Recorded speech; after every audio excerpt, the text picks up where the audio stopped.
Almost there for Jones. He needs one more red and a colour.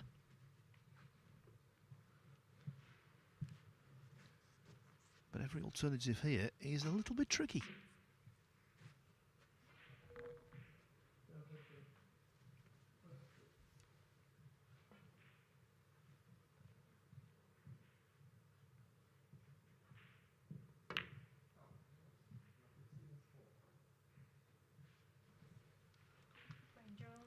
That could be a very expensive miss. Moody up out of his chair very quickly. Just one awkward ball on the table, the red close to the left-hand side cushion.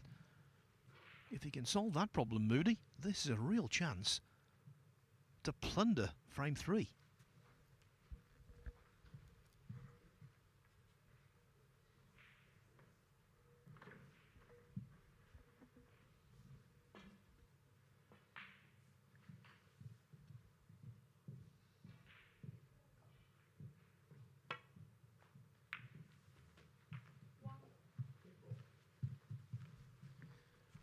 When he came to the table, there were 6 reds there, so 75 on. That gives him some leeway with the colours.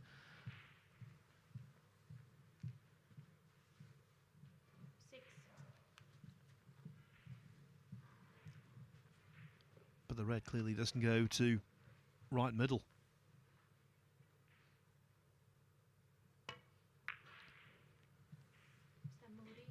Consolation there, at least the table is now very open, very conducive to a counter-attack if Moody gets the chance.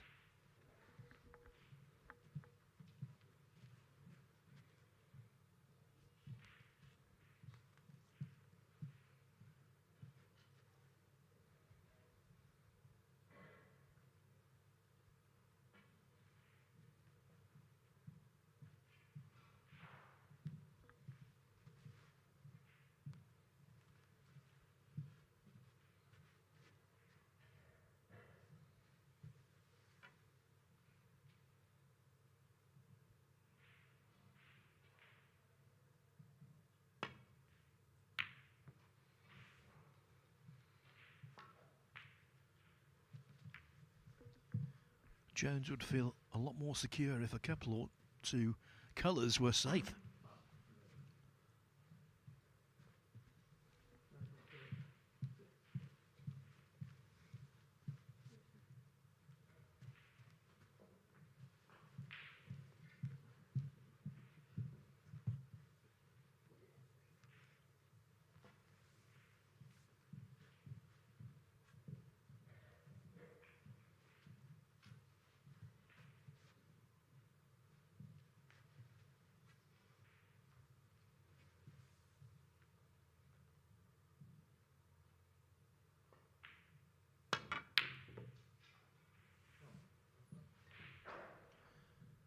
Well, that did not threaten.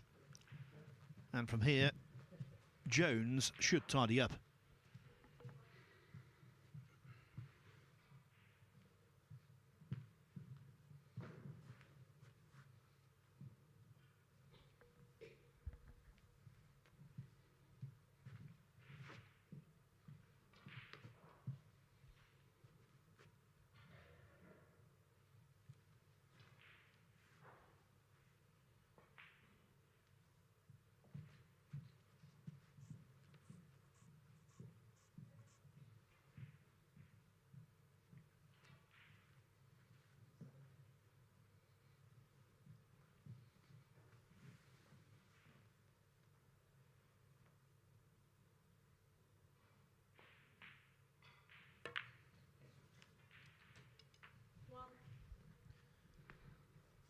You have to believe that the world number 93 is about to get off the mark.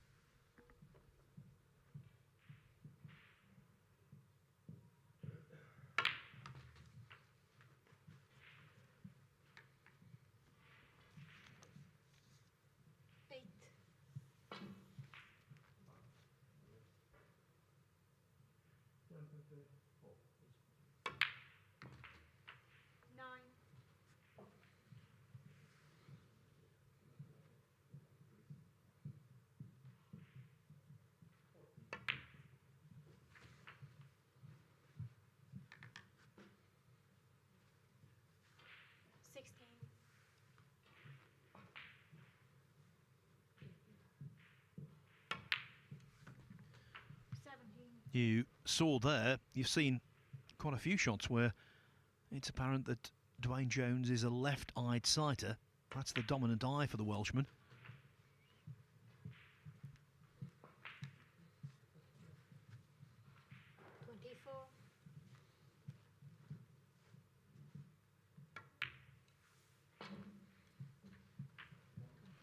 So not quite straight under the chin.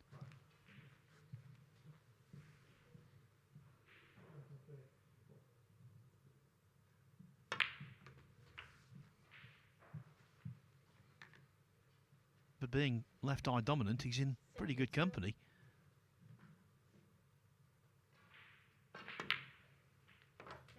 The great Joe Davis, who was undefeated in the World Championship from 1927 to his retirement from the event in 46. He was left-eyed and regarded as 38. By far the finest player of his generation. 4. Joe Davis won the first World Championship in 1927. First prize of £6 and 50 pence, as it is now. £6, 10 shillings back then. How times have changed. Here, this is a qualifier in the second round, and the winner's on a nice few bob.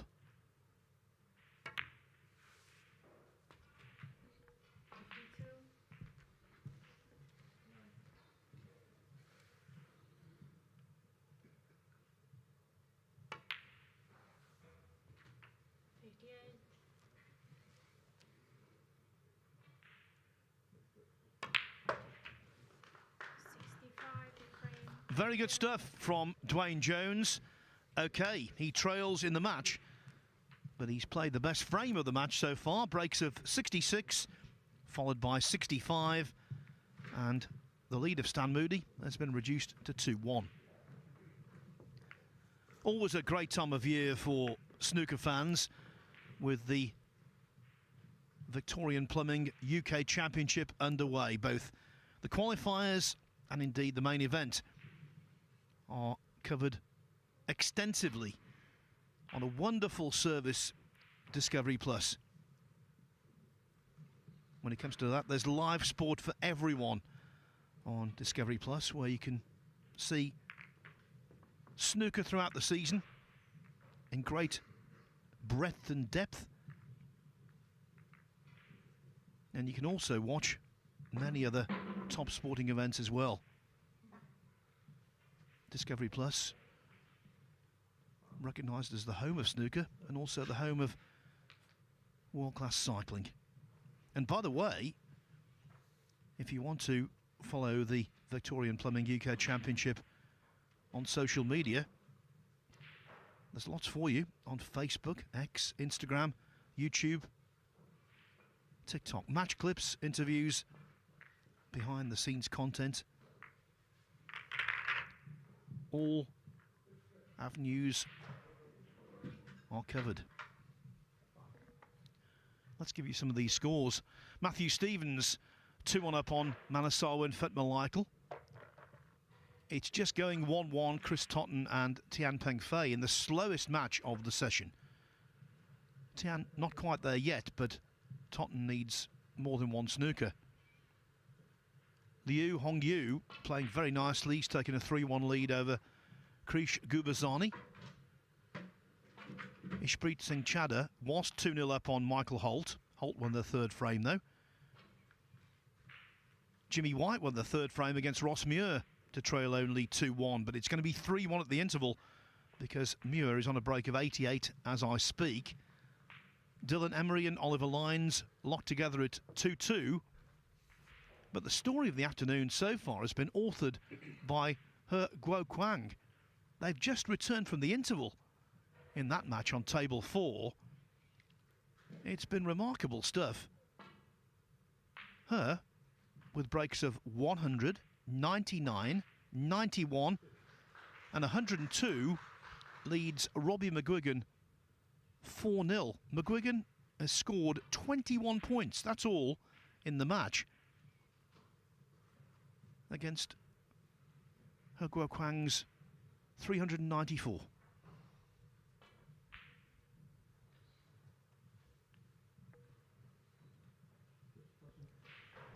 Just a update on the Ross Muir situation. He has made a century to lead Jimmy Whirlwind White 3-1.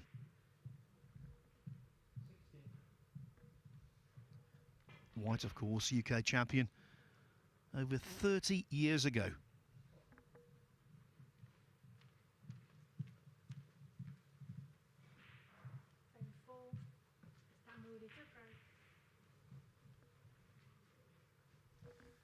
So will Stan Moody have a lead at the interval, or will Dwayne Jones get back onto level terms and perhaps be feeling the better of the two?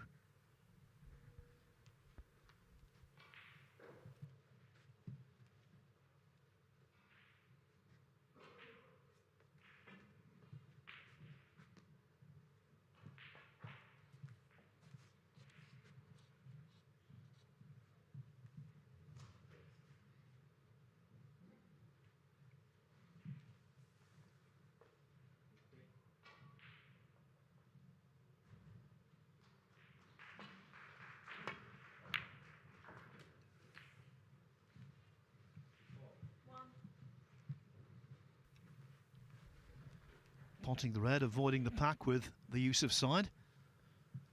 Has Jones come to life? I was mentioning before against Ryan Thomason in the previous round, he made breaks of 57, 89, 55 and 78. He trailed 2-1 in that match. Came good when it mattered. 1-6-3.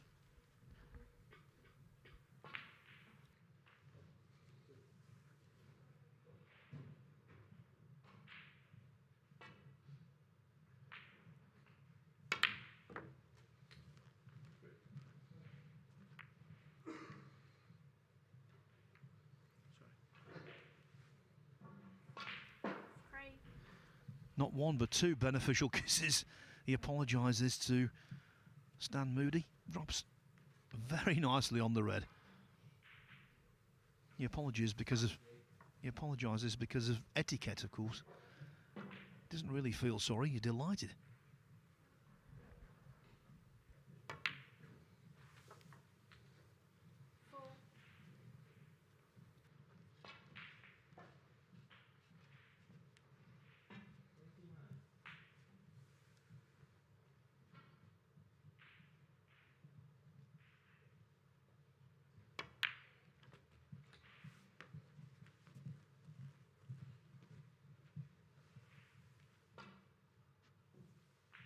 Nine.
Michael Holt lost the first two frames against Ishpreet Singh Chadha, but at the interval, he's back on level terms at 2-2.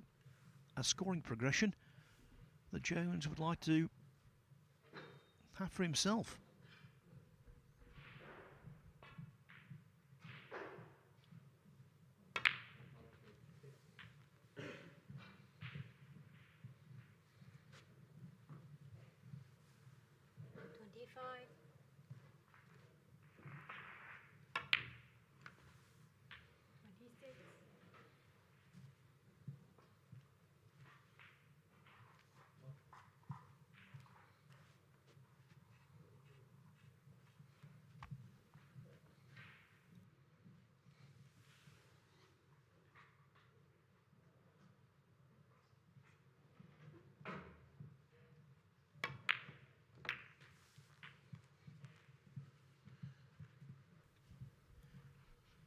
It's always the toughest way to go into the pack, off the top cushion first.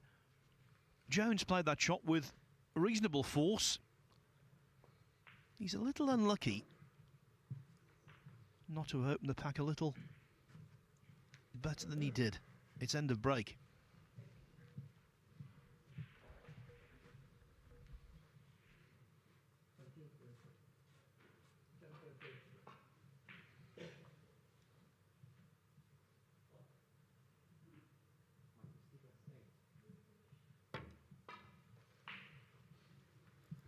Jones, 33.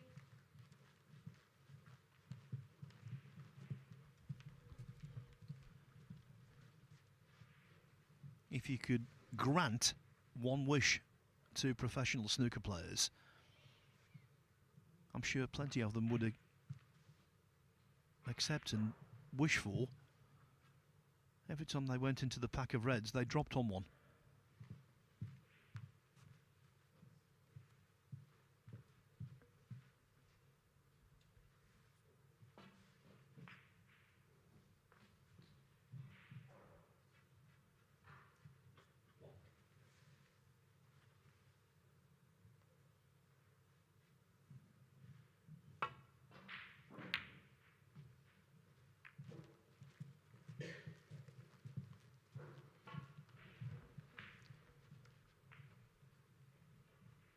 Just to put some detail on a score I gave you earlier, Liu Hongyu 3-1 up on Krish Gubazani. Well, Liu, to get there, has made breaks of 83, 60, and in frame 4, 139.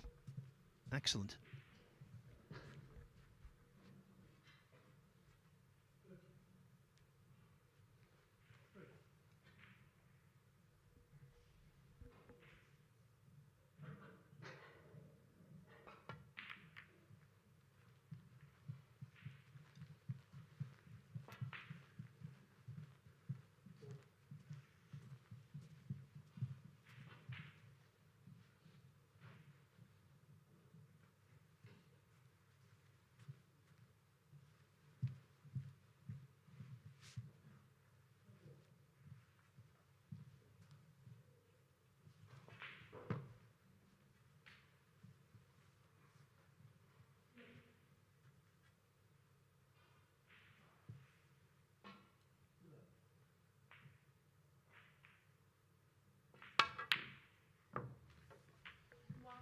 Now that really is top-notch cueing.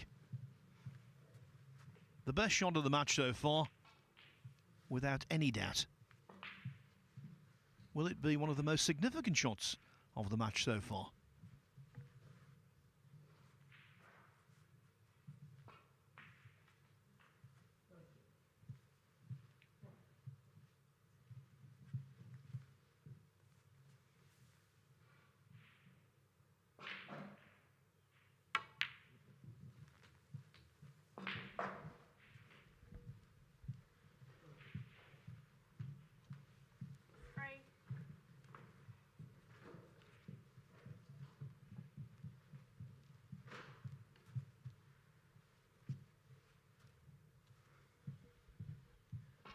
These two battling away to make it to the third qualifying round, the penultimate qualifying round, where Pang Junzhu lies in wait. That match scheduled for tomorrow night.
frustratingly incorrect side of the blue.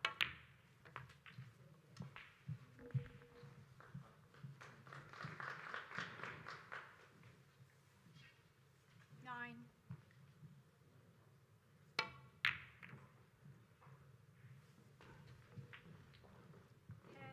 But the break was salvaged by a plant.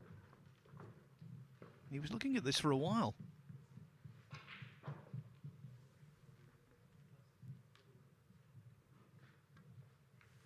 Moody 10. Don't blame him for doing that. No great value in potting a colour.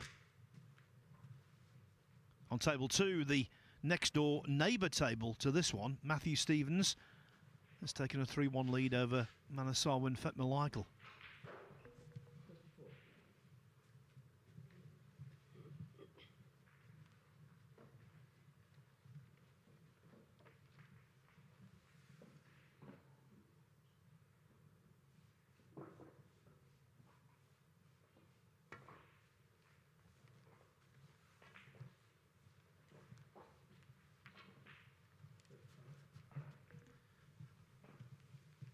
Had to be so precise and delicate with that one. Now, earlier on in the match, Moody missed a red vaguely similar to this. This one's a little easier because the cue ball a little more away from the red. But he's using the rest. It's to the same pocket. This is a tester.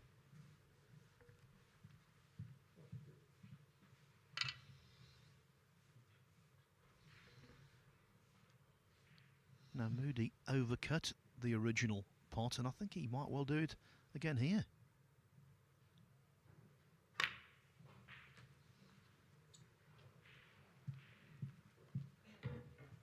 Maybe that's why he got back up and readjusted. It was, in the end, nothing but net.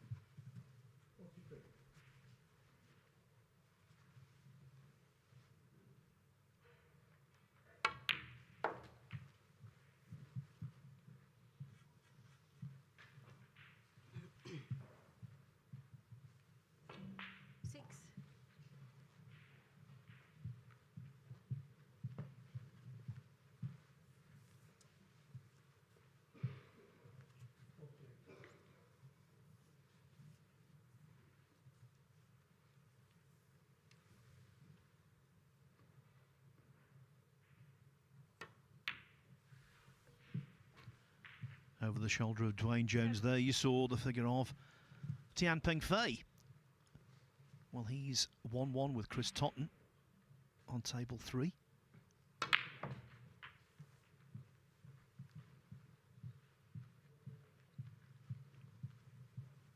Moody there a little fortunate, he just brushed off the red.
Level board. Ideal pace taken off the white by the secondary collision with the other red.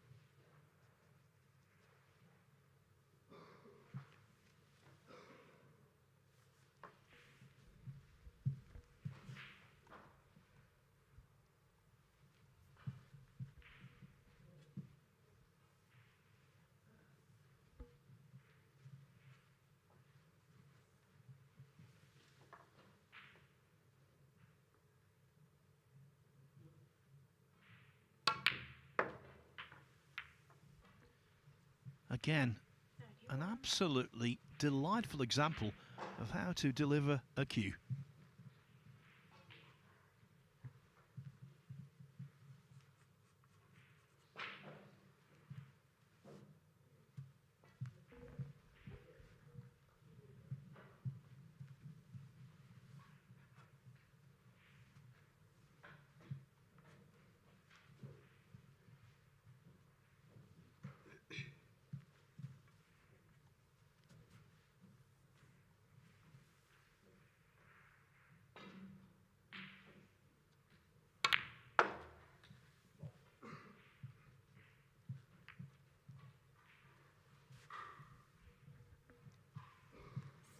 Hoping that the red would squeeze past brown and green to bulk. He took a really close look. I don't think it does, though.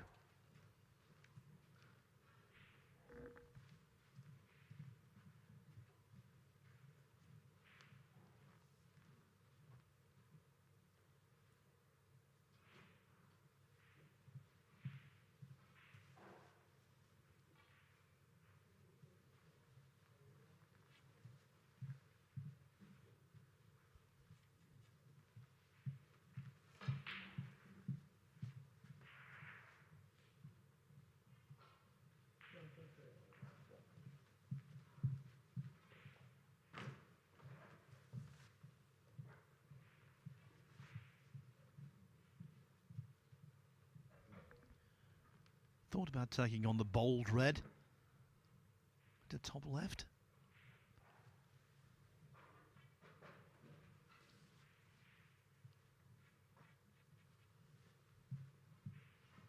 And it's still in his thoughts.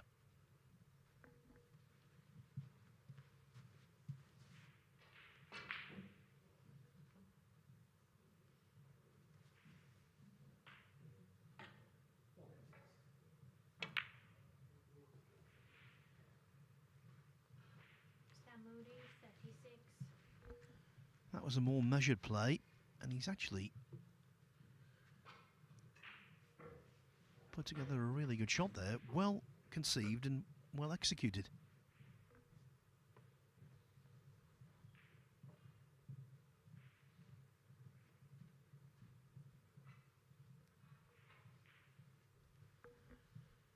The He Guo Kwang roadshow continues on table 4. No big breaks in frame 5, but it went the way of the Chinese player anyway. He leads Robbie McGuigan 5-0.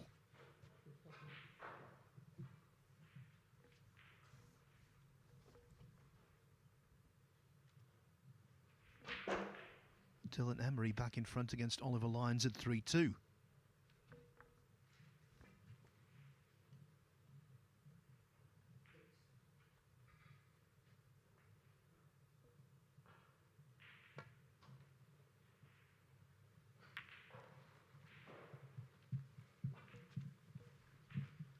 Sometimes plain and simple containment is the only thing you can do. Trouble is with a purely containing shot, so often it gives the tactical advantage to your opponent.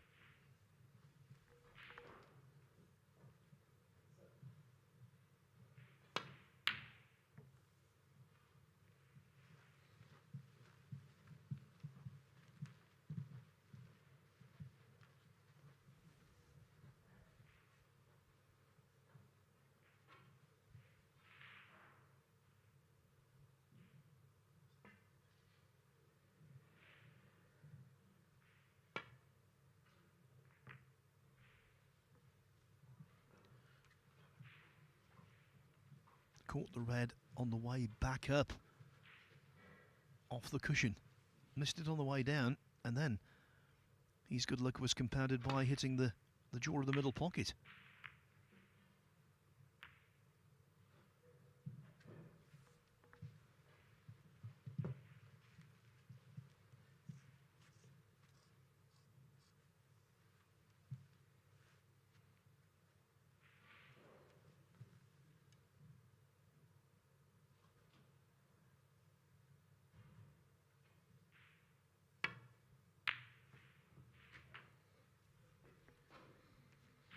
Good pot from Jones, but I suppose he played that as a shot to nothing.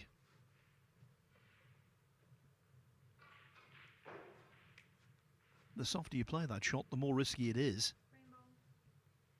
And now he's just playing the nestler behind green.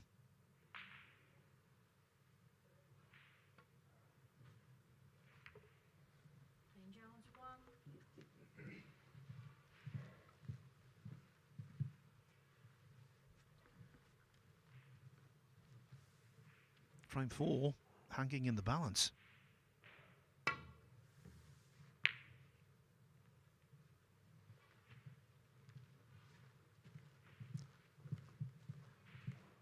Moody will be more than satisfied with that contact.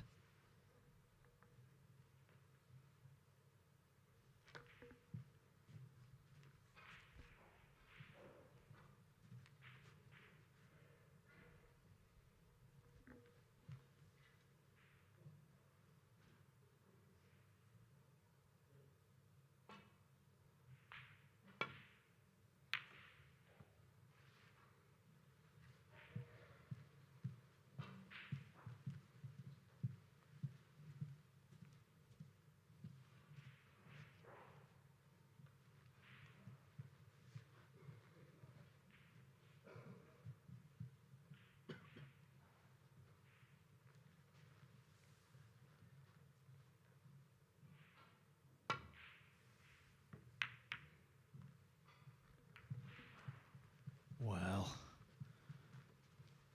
how fortunate is that?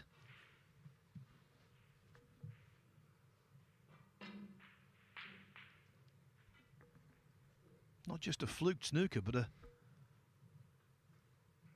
potentially rewarding snooker. Jones in a spot of bother here.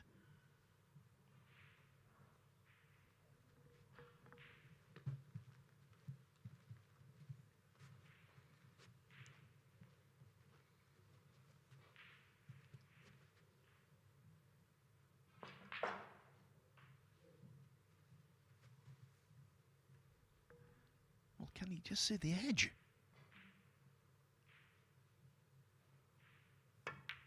He could. So maybe the Stan Moody apology. Yeah, it was good sportsmanship, but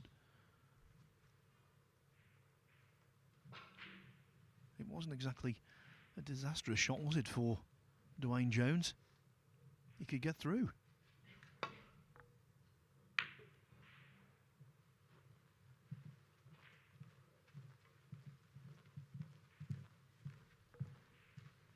And he can get through to this one. If he can crash this in, drop on a colour, it should be 2-2.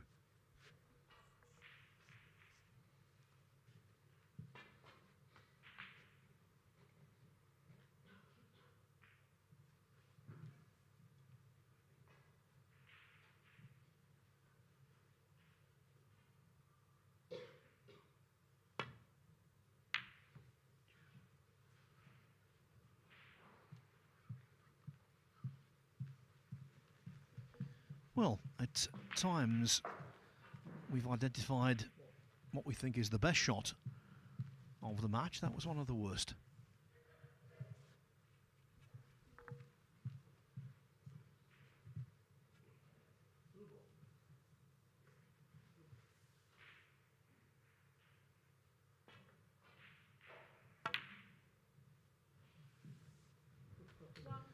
Yeah, no wonder that Dwayne Jones was shaking his head. I think he had a good idea what was coming. So Moody, 13 points in front. The blue would make that 18. He would then need yellow and green.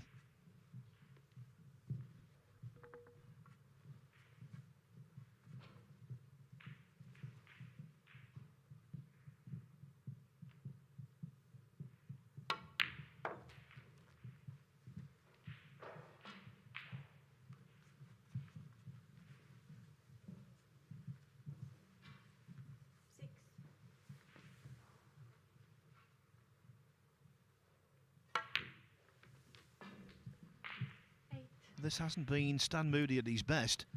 In fact, the most fluent frame of the match went to his opponent. But he's now on the verge of a 3-1 interval lead. 11.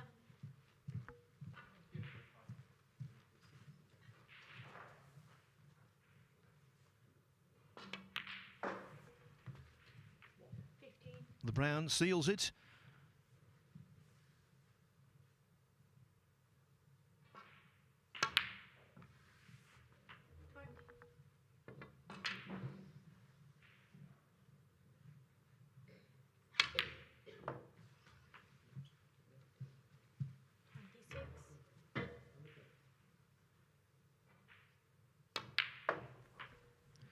It's official.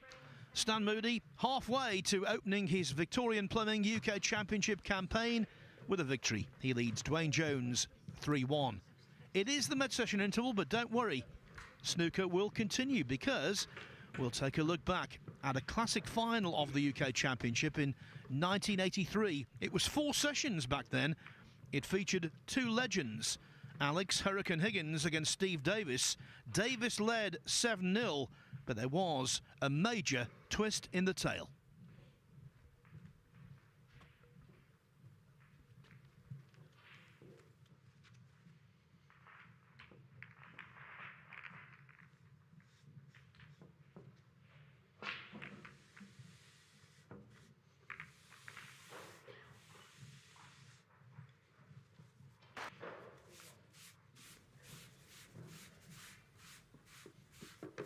This is the one, this black to leave Steve leading snookers.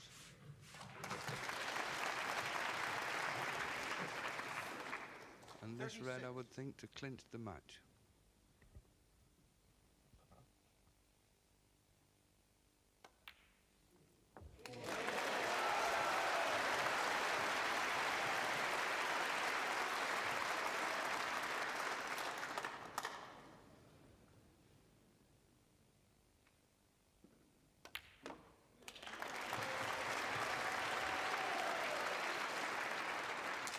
"70 points in front. It seems that it's third time unlucky for Steve Davis, but third time lucky for Alex Hurricane Higgins, who dons the Coral UK Championship title for the first time.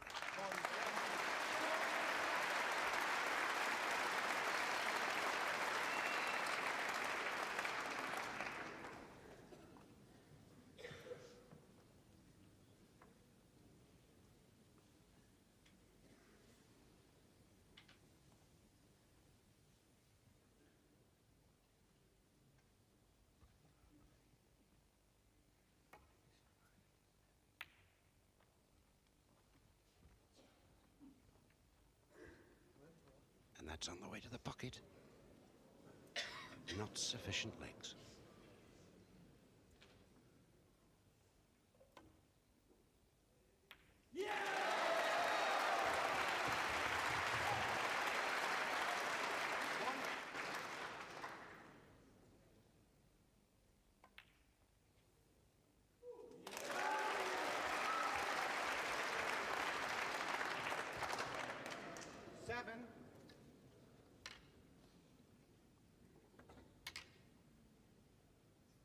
Steve took the advantage in the first session with a whitewash over Alex, 7 frames to 0.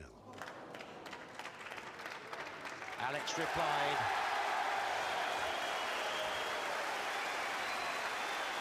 And so the congratulations and the commiserations. The UK Championship final, one of the best on record, is over. And Alex Higgins is the UK champion 1983. Ladies and gentlemen, the 1983 Coral UK champion, Alex Higgins.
Welcome back, everyone, wherever you might be watching on the World Snooker Facebook page, World Snooker YouTube, or on the excellent service provided throughout the season, provided throughout the years by Discovery Plus.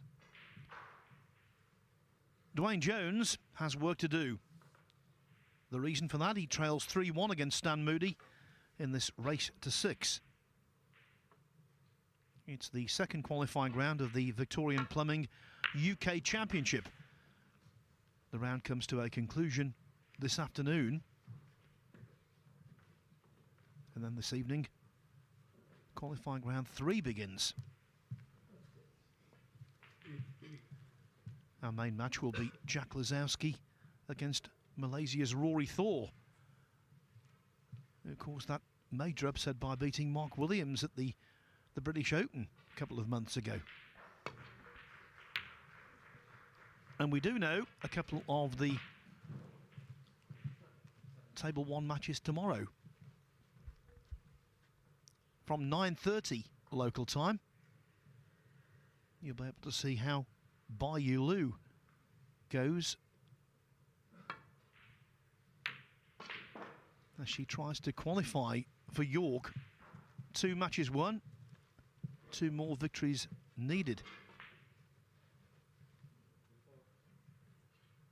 Bai faces Scotland's Scott Donaldson next. And then tomorrow night, the focus of our coverage will be Australia's Neil Robertson up against either Oliver Lyons or Dylan Emery. Emery and Lyons currently locked together at 3-3.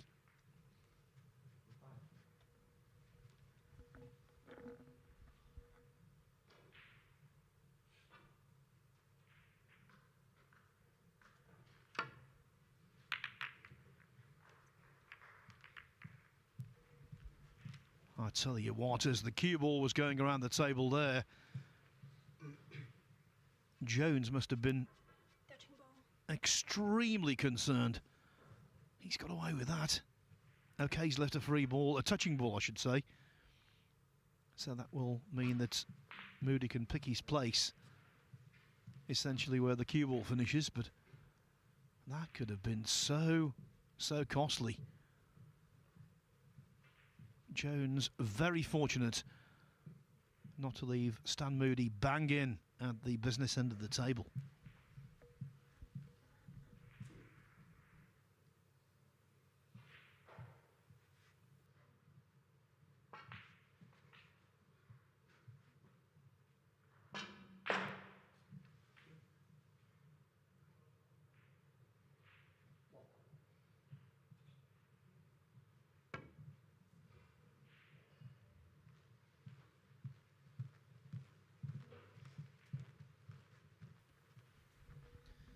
Actually, with touching ball, that wasn't the most telling safety from Moody. Yes, the cue ball's in bulk, but it's nowhere near the bottom cushion.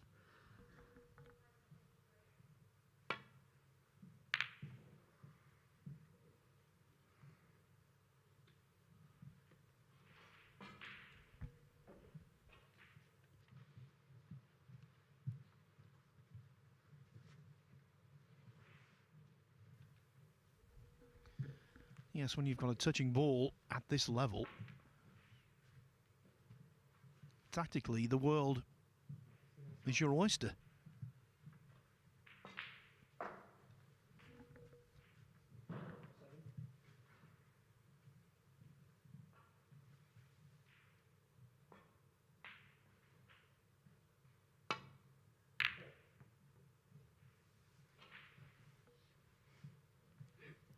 Only one match still to reach its interval this afternoon. It's been really slow going, actually. Chris Totten leading Tian Peng Fei 2-1.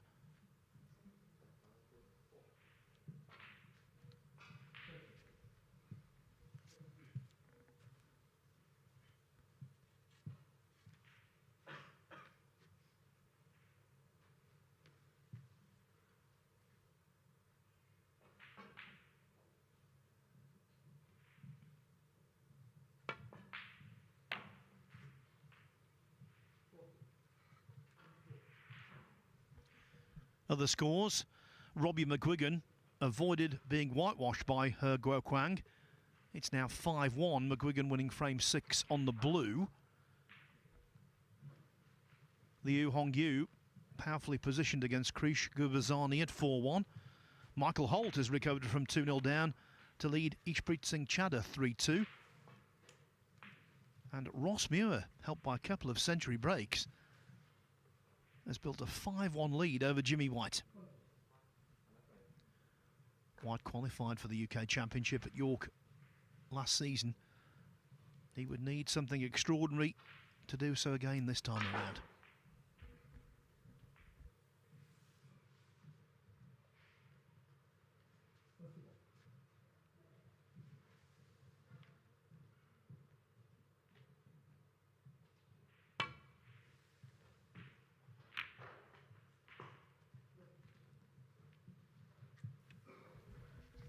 Caught the Reds too thick with that two-cushion return to balk shot. And he almost fluked one. Look at that, how close it was. But caught enough of the near jaw to stay out. And now Jones might be in for a bumper visit. All of the balls pre-developed.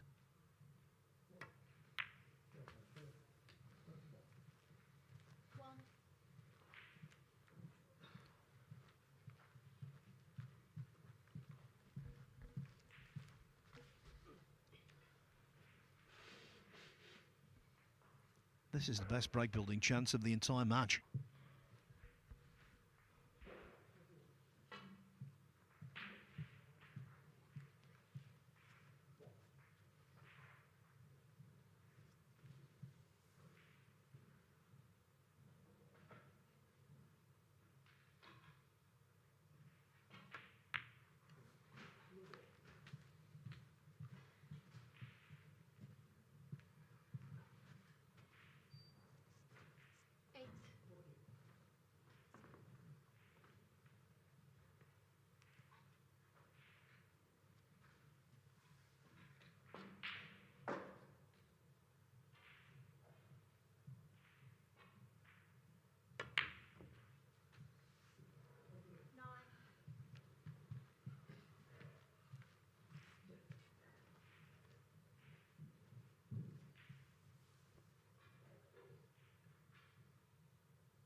144 players started this UK Championship.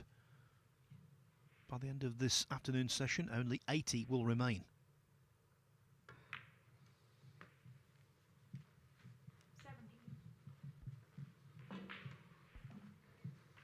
Jones would love to still be standing.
62.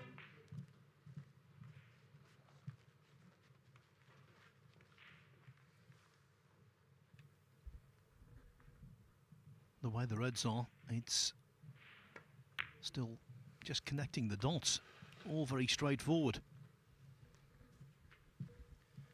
As it's been for He Guoquang. He's currently on an 85 break over on table 4. He will defeat Robbie McGuigan 6-1. Just a matter of whether he does so with 3 centuries.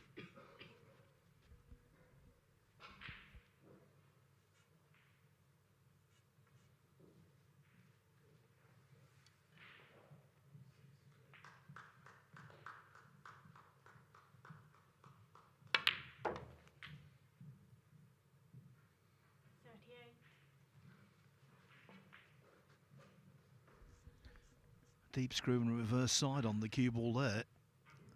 For a moment I thought there might be just a little too much.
Played that with running side to widen the cue ball from its natural angle and to avoid the red he made contact with.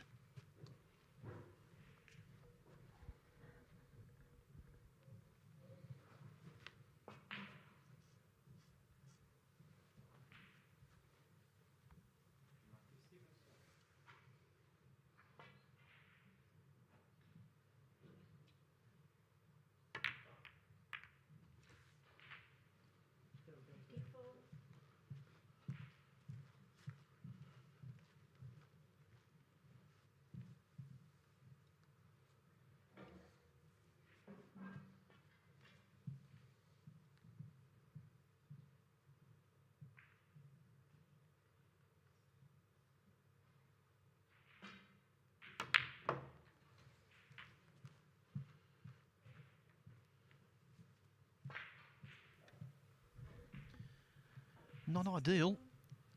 Awkward queuing for the red, that's obvious.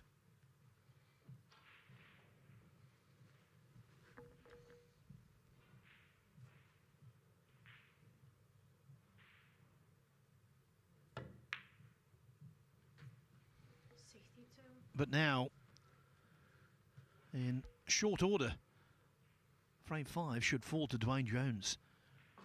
62 ahead already. He needs colour red.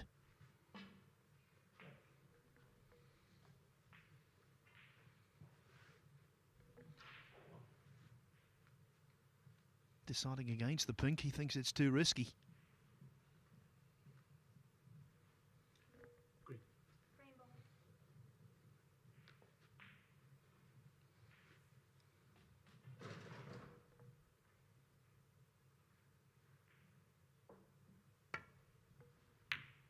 In fact, he's deciding against taking on any pot. Putting the green safe, yes, that makes sense. But I think Moody will be overjoyed to be back at the table. 6 red still there, 75 on. Don't write him off in the frame just yet.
Well, now, the Jones decision to keep things tight has paid off.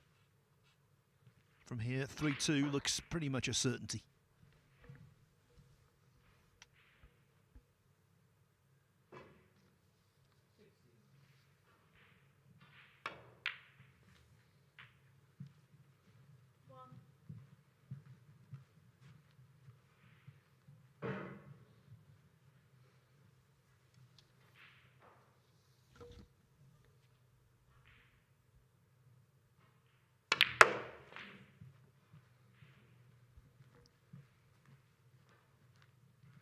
That was frame ball, the blue. One more red and 6. Jones is basically there.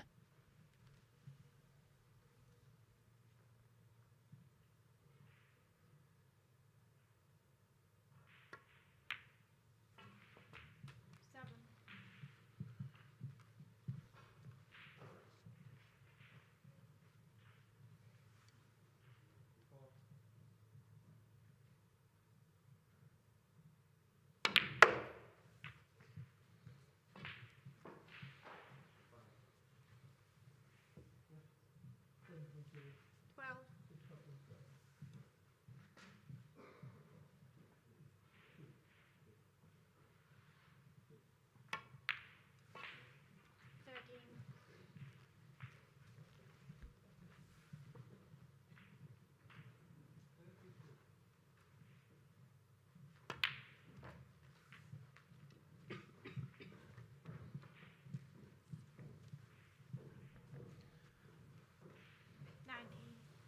He's done well here, staying competitive.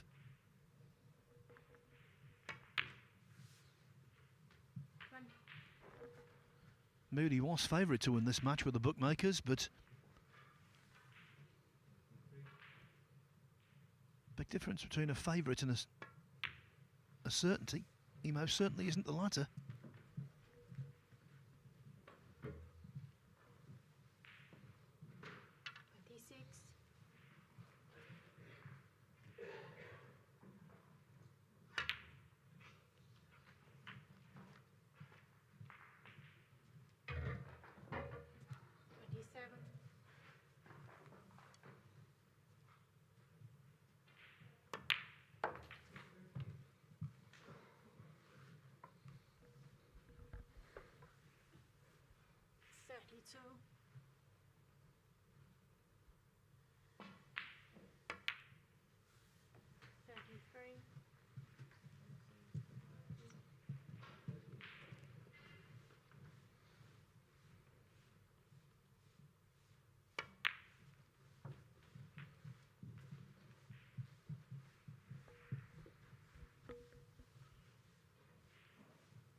Jones will be suitably encouraged. Not just winning this frame, but monopolising scoring. With breaks of 62 and 40, Dwayne Jones halves his deficit. Stan Moody now only 3-2 up. You know, if you go to the Barbican from Saturday and you see the tournament proper of the Victorian Plumbing UK Championship, well, plenty of heroes will be on display. The entire top 16 are seated there. But there are another group of heroes who are going to be at the Barbican. Namely, the people in the purple T-shirts who represent World Snooker Tour's charity partner, Jessie May Children's Hospice at Home. They do amazing work for children with time-limiting conditions. So please, if you can, support them with donations. It is a very worthy cause. Again, the Jessie May Children's Hospice at Home charity.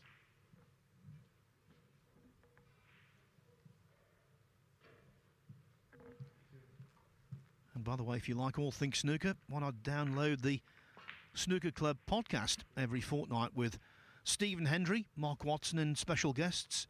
discussing all things about the game. I'm led to believe the next episode will be available from November the 25th. Stephen Hendry, of course, king of all medias these days. Last week, he won a prestigious award for his YouTube channel.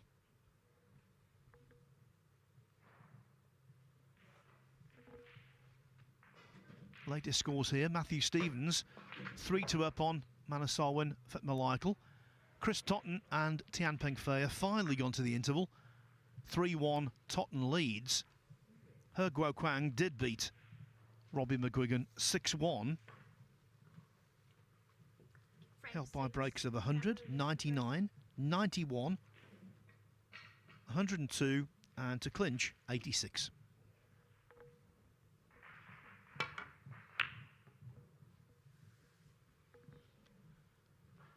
Liu Hongyu 5-1 up on Krish Gubazani. Having been 2-0 down, Michael Holt leads Ishpreet Singh Chadha 3-2.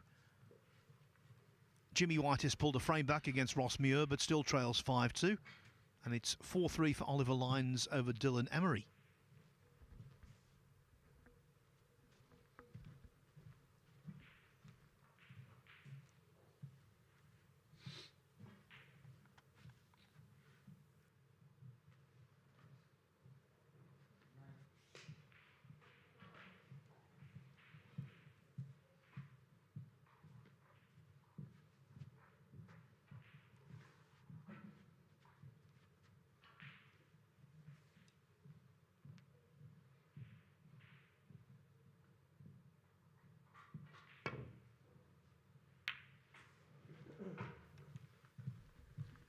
Just to give you some more info on the Jimmy White match on table 7.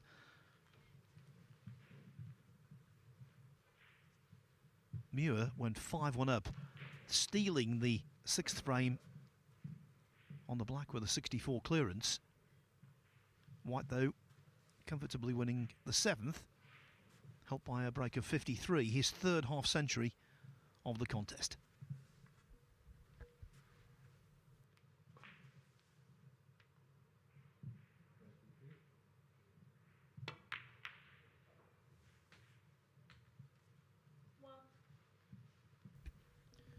Now here, Dwayne Jones has been responsible, even though he's behind, for the 3 highest breaks of the match.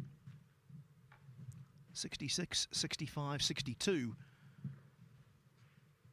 Moody wants to put that to rights here at this visit. Re-establish a 2-frame gap.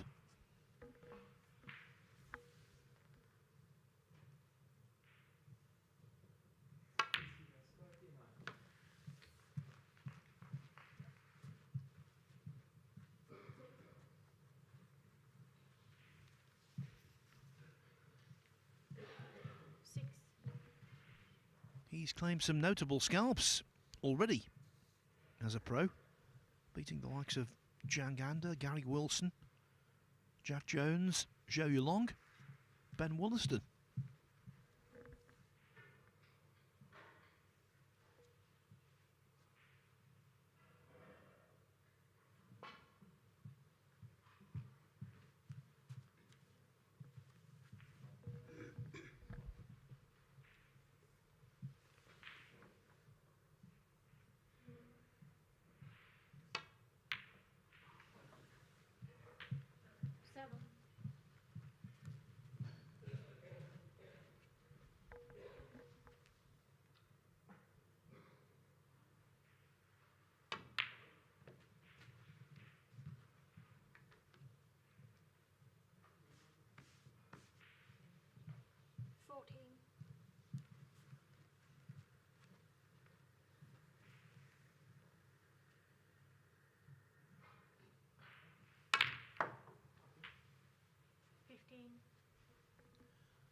Screwing off the bunch like that releases a few reds.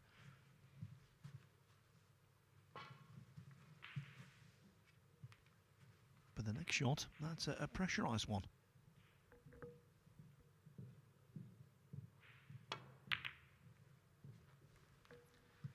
Yeah. Worrying signs for young Stan Moody. Did just miss the pink, he missed it by quite some way.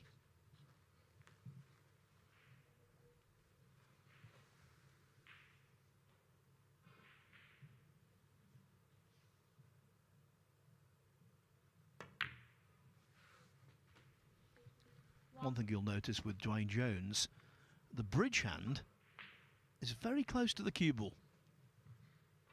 Not the case here, of course, because he's placing the bridge hand on the cushion rail. But when he's more in mid-table, that is the case. 8. Long rest.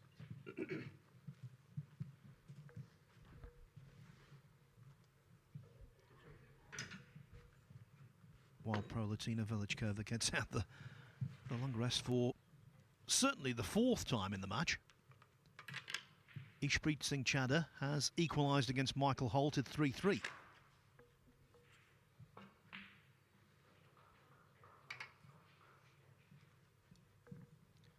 And Oliver Lyons 1 frame away from victory, 5-3 over Dylan Emery.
That is a really bad miss.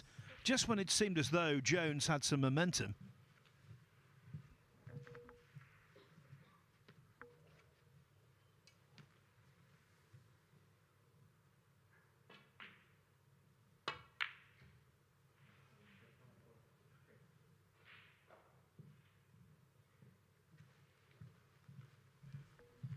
Playing with fire, that one. Fraction away from in off.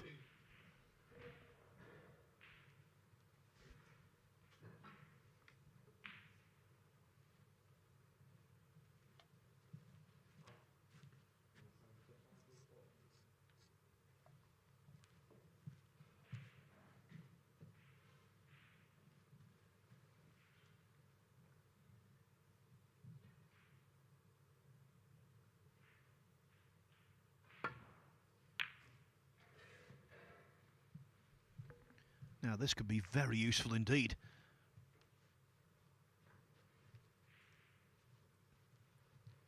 Slightly too wide to get in behind the pink, even if it had the pace.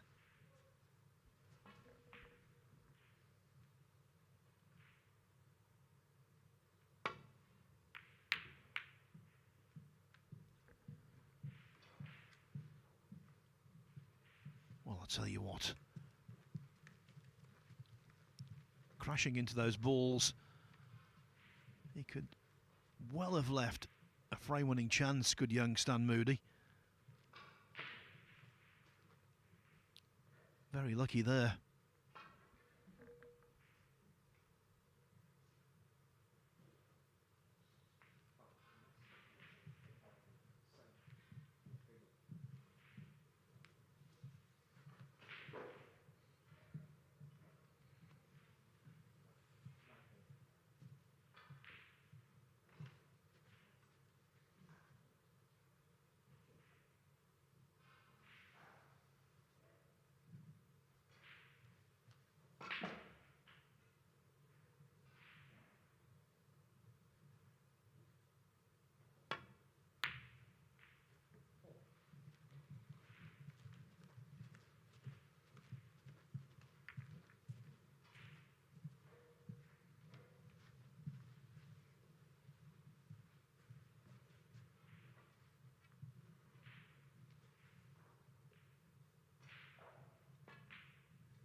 Very good indeed.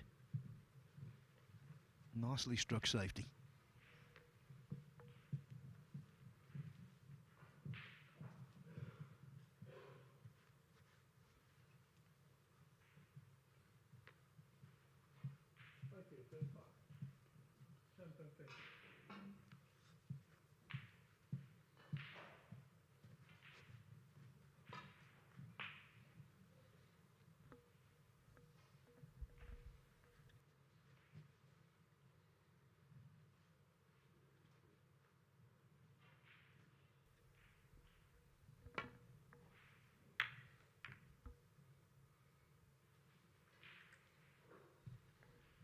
Not so nicely struck.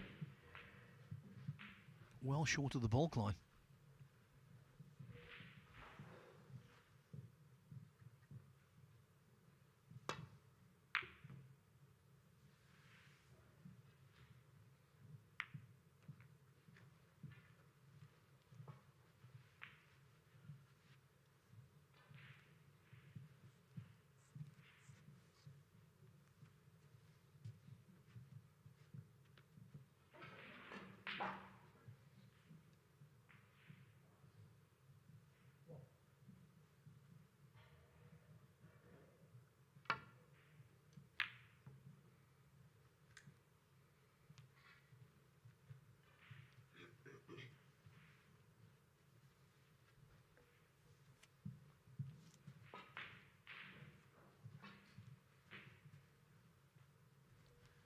We can't overstate just what an important match this is for Stan Moody. He's 73rd provisionally at the end of the season.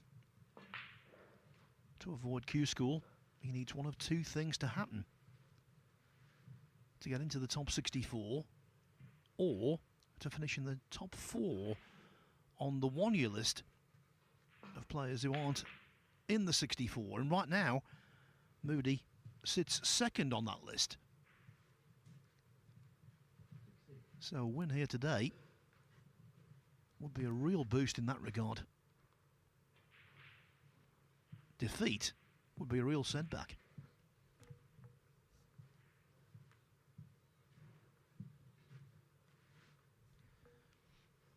And I think maybe the associated pressure is one of the reasons why he's not exactly shining in this match yet.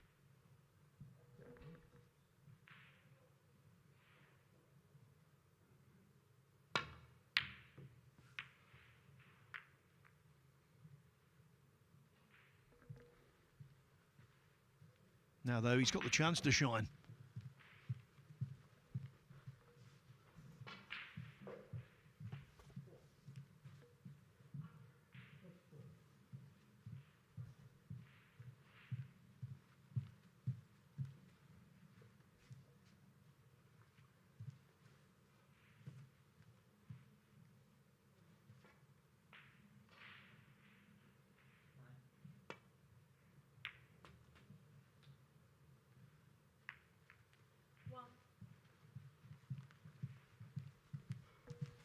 Well, can he get through to see the black?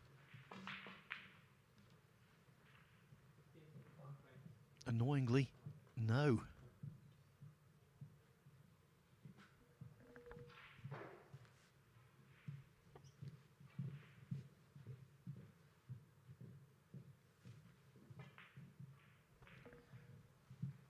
One thing I think is really good about Moody, he's not a serial head shaker when things go against him. He just gets on with it. That's always a good attitude to have.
deciding to attack here. Invest totally in the shot, commit and deliver.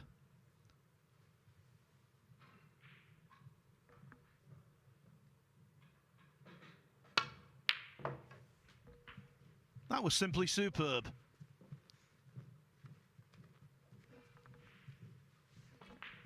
It's a shot that deserves to launch a big break.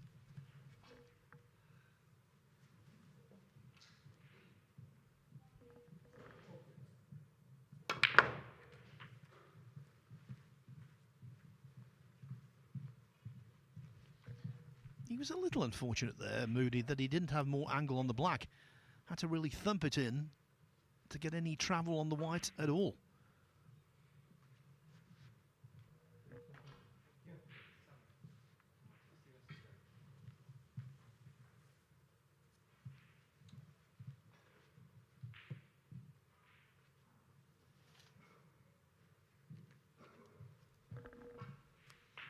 Does this a lot, as I mentioned right at the start of the match.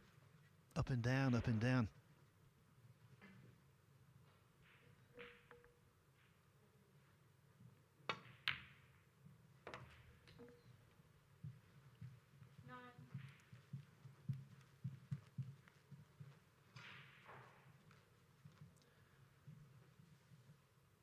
And I think up and down applies to his fortunes in the contest.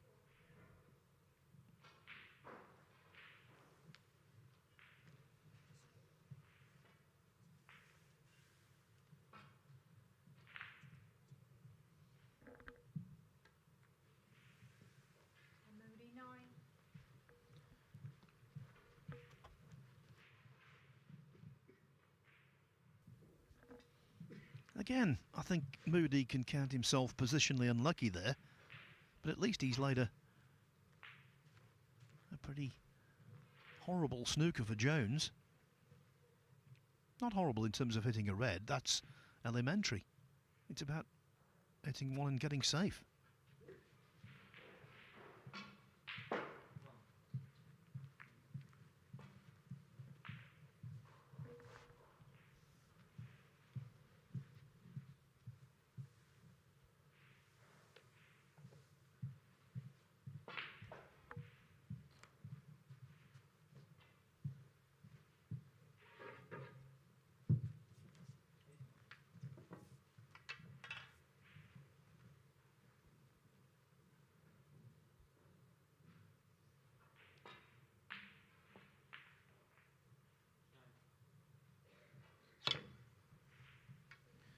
I can tell you a player who Stan Moody has practiced with on many occasions is the second winner of the afternoon. Oliver Lines has pulled away from 3-3 to defeat Dylan Emery 6-3.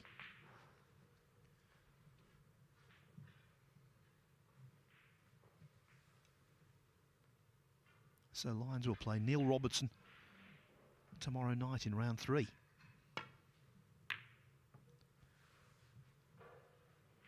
And if you're watching on the World Snooker Tour Facebook page, YouTube, or on Discovery Plus, that will be your entertainment from 7:30 local time tomorrow.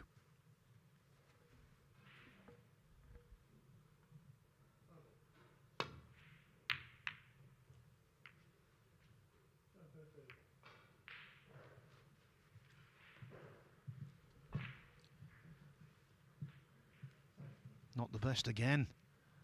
Little loose, wasn't it? From Moody.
Very nice again.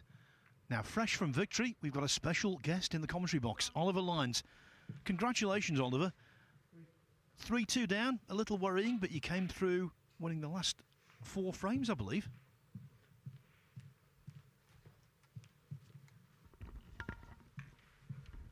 Yeah, he obviously he started really well. He was scoring heavy. I missed a couple of easy ones in frames 2 and 3. And he punished me, to be fair to him. He scored heavy, he had a couple of 80 breaks. And at 3-2 down, he was on 44. And it wasn't looking good, but I managed to nick the frame and win the last 3, yeah. And now you've got a very easy draw in the next round, Neil Robertson. Yeah, I'm hoping to get my own back. Obviously, Neil beat me in the last 16 in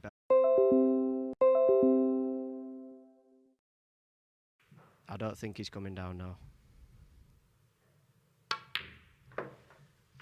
Now tell us a little about Stan Moody. I know you've played Stan in practice countless frames. He strikes the ball so well, doesn't he? Yeah, he's a phenomenal talent, and he's really starting to get the confidence to go with it. He's had a lot of great wins, and obviously there's pressure on because it's his 2nd season. But when you're watching him, you wouldn't see that he's under pressure because he's very attacking, and his long game's one of the best I think I've ever seen. Yeah, I think there's only one tell when it comes to Stan being under pressure. He certainly doesn't move his head. He doesn't snatch on shots. I think it's this, the indecisiveness on shots when he's up and down, and he can't quite make up his mind. It becomes more prevalent at important moments of the match. Yeah, I think when he was younger, he used to struggle with getting down and staying down. I'm not sure if it's still the same thing or if it's negative or something like that, but I know he's getting a lot better at it, and he's really working on it. So, well, it seems to be working for him anyway, doesn't it? He's getting a lot of good wins and performing quite well. Yeah, he most certainly is a wonderful prospect. Technically, as I said right at the start of the match, he delivers the cue with great authority. Yeah, he's going to be very good. Obviously, he's very good now, but a few years of learning the game really off the top players and stuff like that. And if he keeps winning and keeps drawing these top players, he's only going to get better, I think.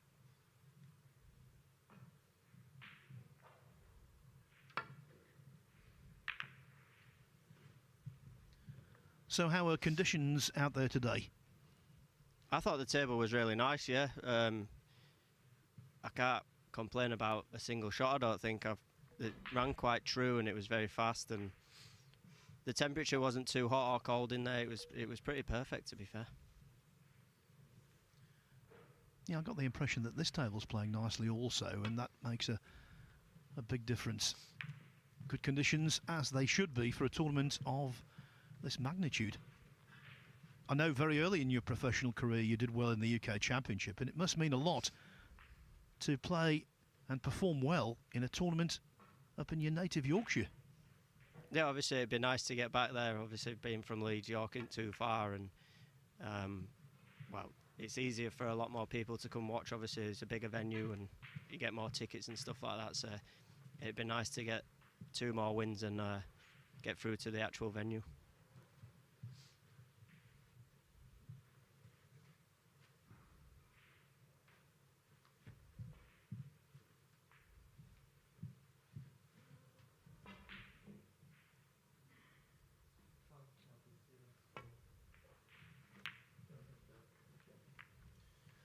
So tell us about your experiences at the British Open, Oliver. You did so well to get to the semi-finals. I thought you played some of your best match play snooker in that tournament. But then in that one-table situation, I think it's fair to say you froze a little. Yeah, that'd be fair to say. And obviously, playing someone of John's quality in the semi-final, he could see I was struggling, and the amount of experience he had every time I came to the table, all I could see was just problems. And yeah, obviously, if I can get back there in the future, that should the experience from just that one game should stand me in better stead for next time. But the way you've got to look at it, and I'm sure you have now in hindsight, you would much prefer to get to the semi-finals and play poorly than not get there at all. Yeah, exactly. Walking out in the one-table setup, obviously having my dad there as well, he came down for the semi-final, and it was a moment that I've been waiting for like my whole life. So just to do it once, it's given me the motivation to just want to do it all the time now. And I'm heading in the right direction, hopefully. I think the word hopefully is redundant. You are, definitely. Yeah, I've been playing well. I've been practicing hard. Been working on my game and my mental game, and everything just seems to be coming together at the right time at the moment.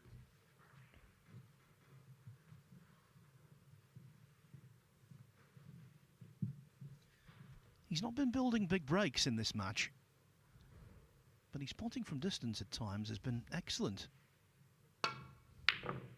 Not there. You've jinxed him there, Phil.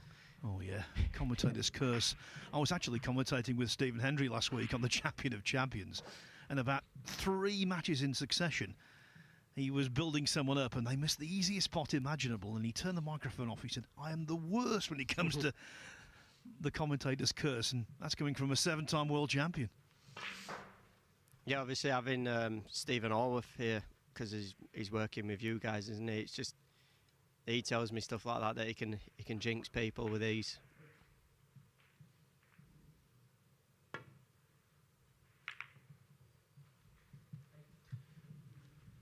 We've talked about your dad, Peter, who's a great character and a good friend of mine.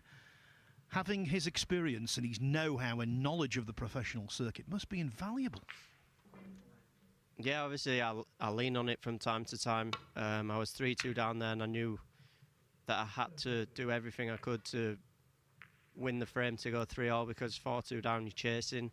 And I'm just playing the right shot at the right time. I think I've learnt that over the years from obviously watching my dad and listening to the advice he gives me and stuff like that. So it is invaluable when it comes to close games and, well, using my brain really.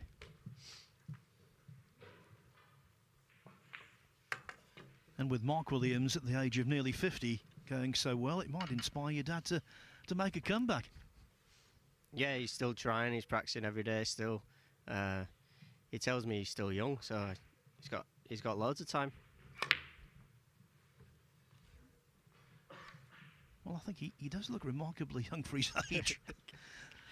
I don't like to concede that point, but it's true. It's true. We get told we look more like brothers than father and son all the time, so he's quite happy about that.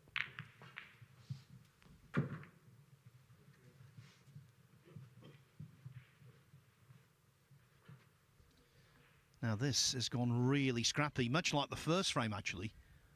Now Moody kept his patience to win that one. And the way the balls are, a 22-point advantage is not to be sniffed at.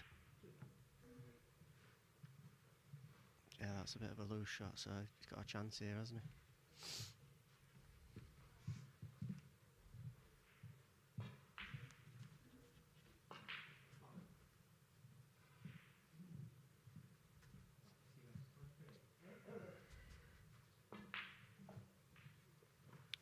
You said I play tomorrow night. Is that true? Yeah. I think so. I will double check.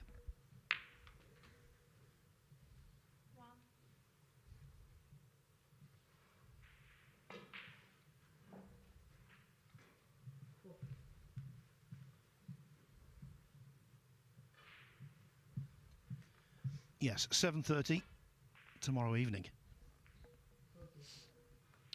Lovely stuff.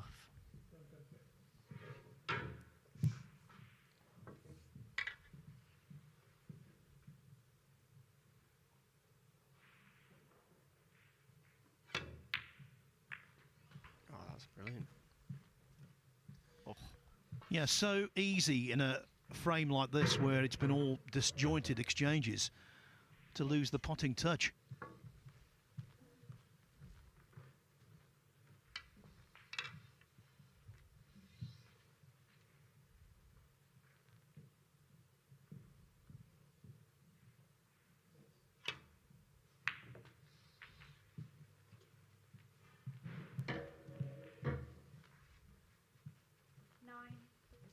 He's just keeping Dwayne Jones at bay. He led 2-0, 3-1, and now he's getting close to another two-frame lead, is Stan Moody.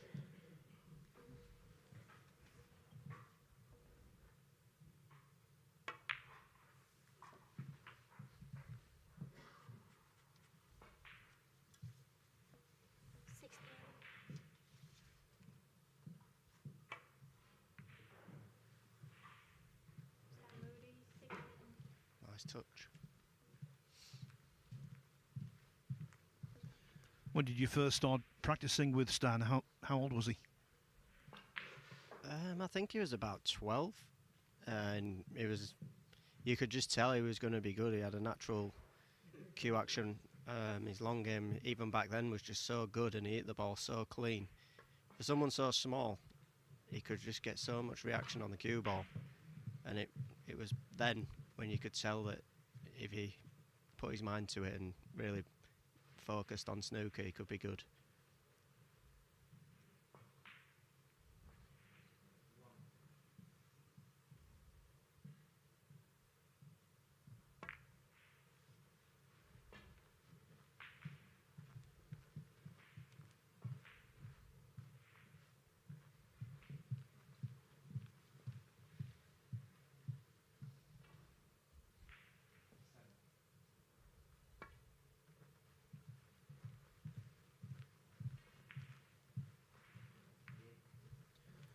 .38 to the good, Moody. 43 on the table, so one pot away from leaving Jones requiring snookers.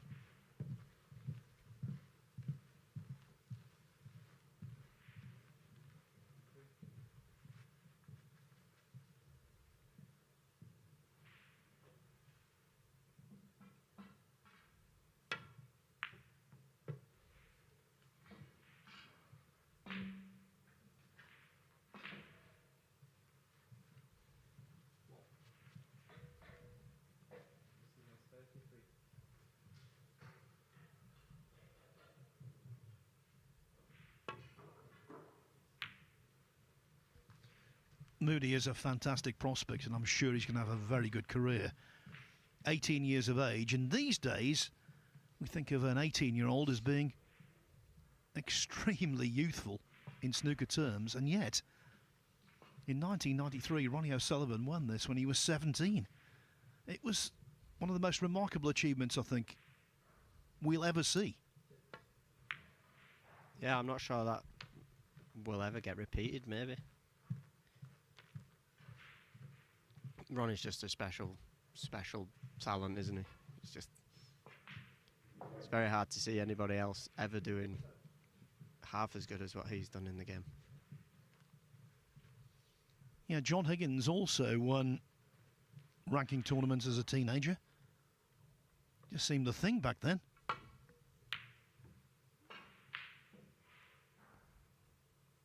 And they're both still going strong now. Absolutely, and the third member of the class of 92, Mark Williams, no doubt celebrating his capture of the Champion of Champions title in Bolton last night, overcoming Zhao Guodong.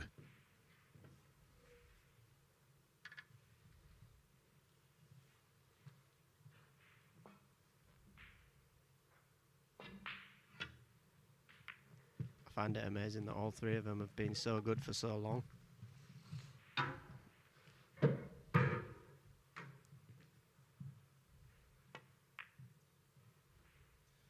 Yeah, Williams keeps coming out with all this kidology. Stephen Hendry calls it nonsense about the fact he's at the end of his career and he doesn't know how he's getting this far in tournaments and beating these people and lifting these trophies. But the fact remains, he won the Tour Championship earlier this year, playing brilliantly in Manchester. Last night was not a one-off.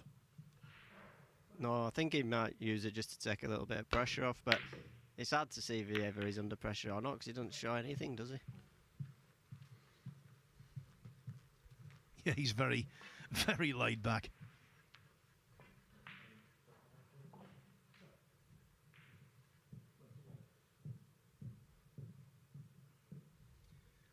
And of course, 7 years ago, He dropped out of the top 16, did Mark Williams. He was embroiled in qualifying. Had to qualify for the World Championship, and he didn't succeed. 12 months later, he won it.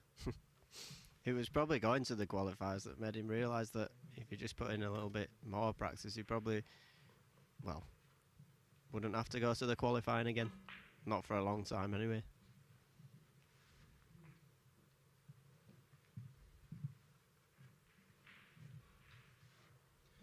I don't think people realise just how tough it is in qualifying competitions. It's not the glamour end of the game, but it's fantastic to watch, actually. Just what players go through. Yeah, obviously you get all ends, don't you? You get the young people that are just trying to start out in the game, and obviously you get the older, more experienced people that probably hate coming here. But none of us really have any choice. You earn the right to go straight to the venues, don't you? Yeah, and I think with that terrific pot on the penultimate red, Stan Moody might have earned the right to win this frame. He's 39 in front with 35 on. A loose one there, should have been behind the yellow. Jones needs one snooker. It's all right now, but for me, he should have potted the brown there. Made Jones need 2 snookers to tie instead of just the one. 1. It doesn't matter now, though.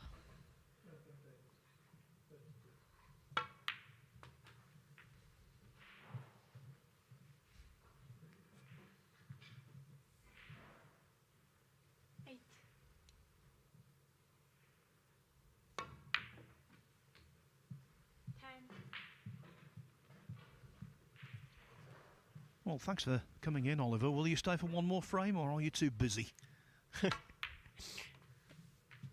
I can stay for one more frame. Very good of you.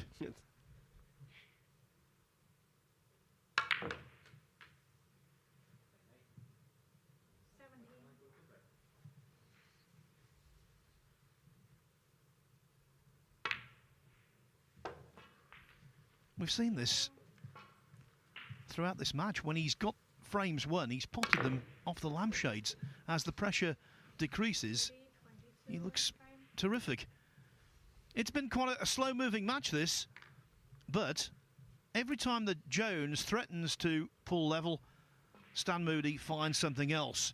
He now leads 4-2, 2 frames away from progress. You know, this might come as a shock to the system, but it is Christmas Day, 5 weeks on Wednesday. Now, if you're looking for the ideal present for someone who's got it all and you can't find any inspiration, what about this? World Championship or Masters VIP experience. It is the ultimate snooker experience, actually, and the Century Club, where packages are available for both the Masters at Alexandra Palace and the World Championship at the incomparable Crucible. Packages include the finest food, drink, the very best seats, and they are fantastic Christmas presents for anyone who loves snooker. Not just the Masters and the World Championship, of course, coming up in 2025. There's the German Masters in Berlin, one of the most extraordinary venues in the history of the game. The Welsh Open in Llandudno. The Players' Championship will take place in Telford. And then the Tour Championship returns for the second year to an absolutely fantastic venue in the heart of Manchester, Manchester Central. Only the top 12 players on the one-year ranking list get to qualify for that. And Oliver, if you're in the top 12 on the one-year list, by the time the Tour Championship rolls around, you've deserved your place. Yeah, 100%. It means you've been getting, well, either winning tournaments or really getting to the business end of most tournaments to get in the top 12. It'll just be full of world-class players. Of course, before that, it's the World Grand Prix in Hong Kong. That's the top 32 on the one-year list, and you must be challenging for that. Yeah, I haven't done very well in the China comps this year, but if I had qualified for any of them, I could have been close. Or maybe I'm just outside at the moment. I will tell you actually. 1 second, I think I've got the information online.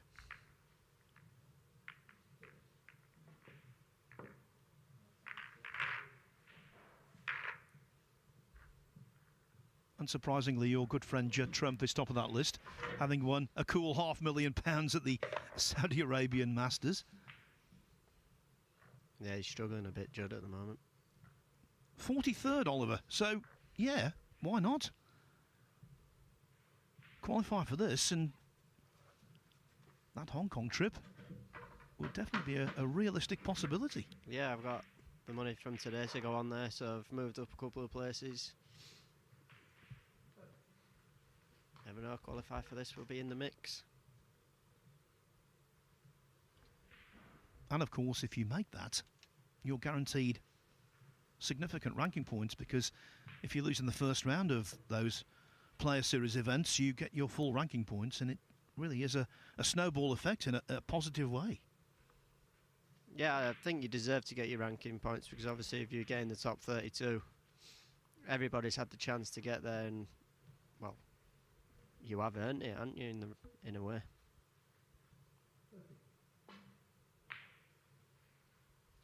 Do you practice much with Judd? I used to. I used to go down and play him all the time, but not recently, because he's never in this country anymore.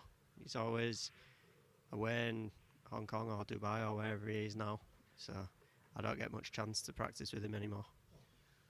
I think a life in the sun is treating him well, though. He's been a virtual fixture in quarterfinals at the very least this year. I think he's only missed out on one. Yeah, that's an unbelievable record. To just get to the quarterfinal of almost every tournament takes some doing, that does. By the way, Judd, Karen Wilson, the world champion, Mark Williams, the champion of champions, and all of the other big names who are ensconced in the seeded top 16 at the moment. They will discover who they will play in the Victorian Plumbing UK Championship proper. The draw is being made here on Thursday. I think it's actually being made before the end of the final qualifying round, so there will be some either-ors. Are you doing the draw, Phil? No. It's a thankless task if you make a mistake on that. Oh.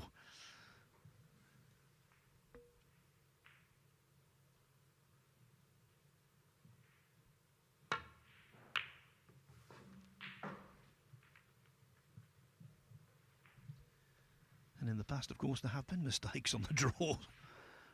I remember one for the World Championship. I think Michael Holt got two different opponents. He came out with a really good response, actually. He said, I've got two different players, I can't beat one. He's always so positive, isn't he, Michael? Well, he's in a real seesaw of a match at the moment with Ishpreet Singh Chadha.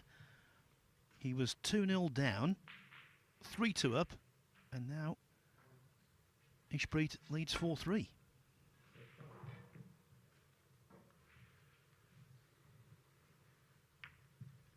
Well, John Virgo always says there's always a gap, and he's been proved right there. Wow. I think he'll settle for where that's finished.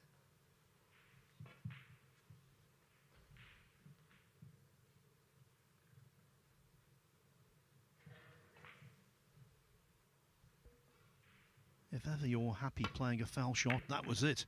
That could have been so costly. I think it flicked the pack on the way back up because no score's gone onto stands. All right. No foul shot, so even better.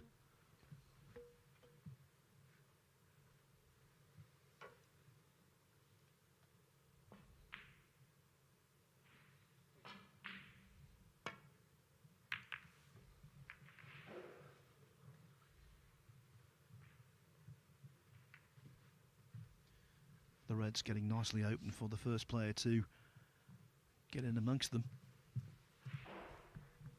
I always feel like this is a huge frame. If Stan can win this frame, there aren't many comebacks from 5-2 down. But obviously, if Dwayne can win this frame, there's only one in it with a lot of snooker left to be played.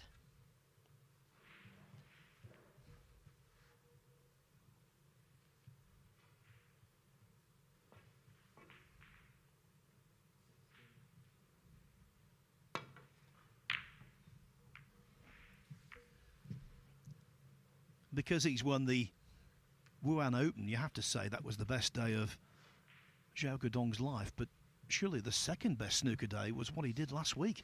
He was 3-0 down to Ronnie O'Sullivan in the first round of the Champion of Champions. As we see, eagle-eyed Oliver Lyons was quite correct. He did make contact with the red. Yeah, Zhao was 3-0 down to Ronnie O'Sullivan in the first round up in Bolton. He didn't pot a ball in those first 3 frames, and yet he came through brilliantly 4-3. That got him into the quarter-final at night, and he was 4-1 down to Mark Selby and won that 6-5. Now that is some day. I'm not sure it gets much better than that. If you don't get any confidence from that, you're in the wrong game, I think.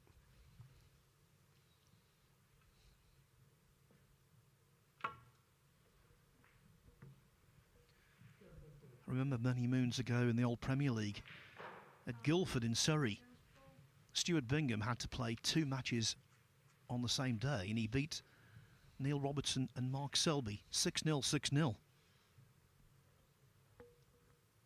Yeah, he never stops talking about that, doesn't Stuart? I don't know why.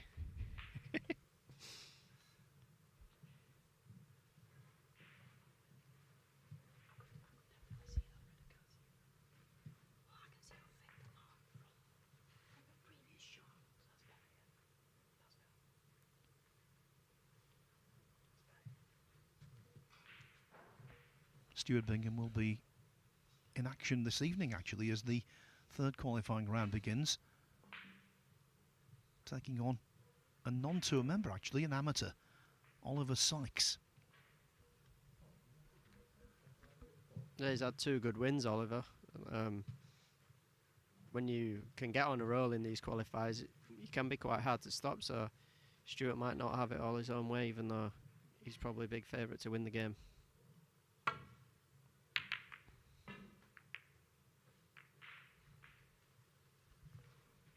Sykes not the only amateur involved this evening, so too Florian Nursler from Austria. He beat Jordan Brown in the previous round, and now he's got ex-European Masters champion Fan Zhengyi. Yeah, it doesn't get any easier, these qualifying. You win one good game and you've got to settle yourself back down for the next round fairly quickly. And what also makes these qualifiers so tough these days, Oliver, you know 100 times better than me, the standard, the strength in depth on the tour has never been better. Down the rankings. Yeah, down the rankings, I would have to agree. Obviously, everybody can play now. Even the top-ups that are getting in, everybody's of a high quality. You can't just turn up and play average and win anymore. You have to play to a very good level to even get any wins these days.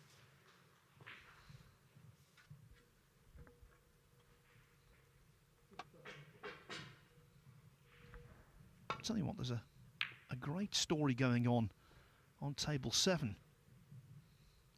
Jimmy White, into his 60s. He was 5-1 down to Ross Muir, who's made 2 centuries today. White has just won the 9th frame to trail only 5-4. We will keep you informed.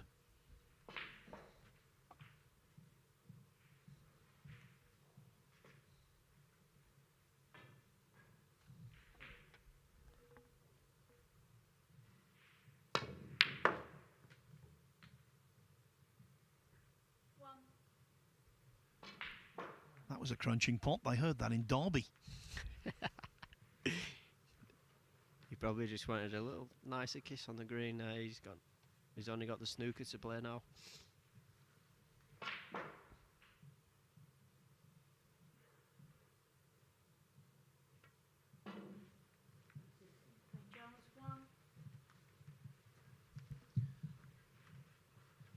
You know, it's almost 5:45 now.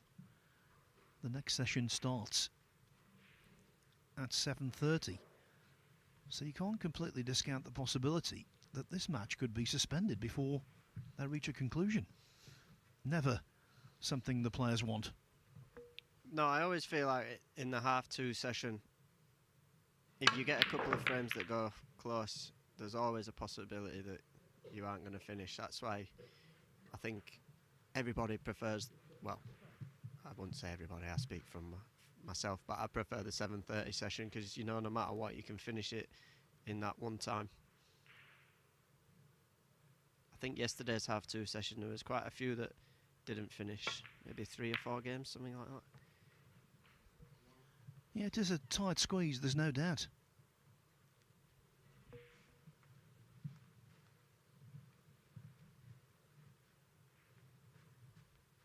I can't remember the rule, but I think it's something like you have to start the last frame no more than like 45 minutes before the next session, which means you only get 4 hours for 11 frames, which you think should be enough, but as I say, if 2 frames go close, you can be pushing it. And anyone can play slow frames. Look at the Neil Robertson-Judd Trent match last week. They had 2 frames over 55 minutes. I always think at the start of a frame, if you get 3 or 4 safeties in a row and the black gets tied up, you can be in for these long frames.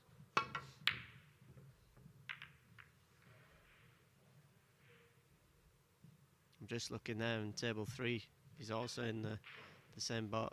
Maybe not going to be able to finish in this session. Yeah, Chris Totten and Tianpeng Fei even slower. It's only 3-2 there in favour of the Scot.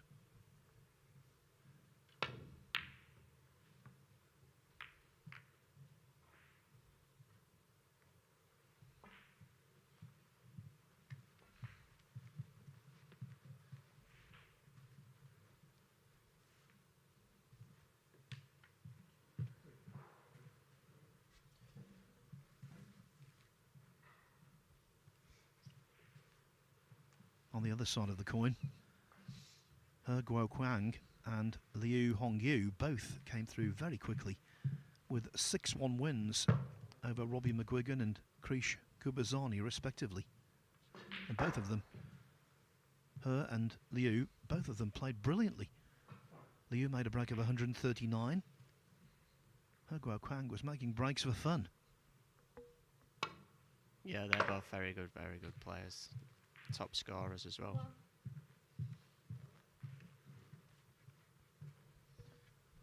Couldn't do a lot with the cue ball, so if he takes on this pink, wow, this is a pressure ball.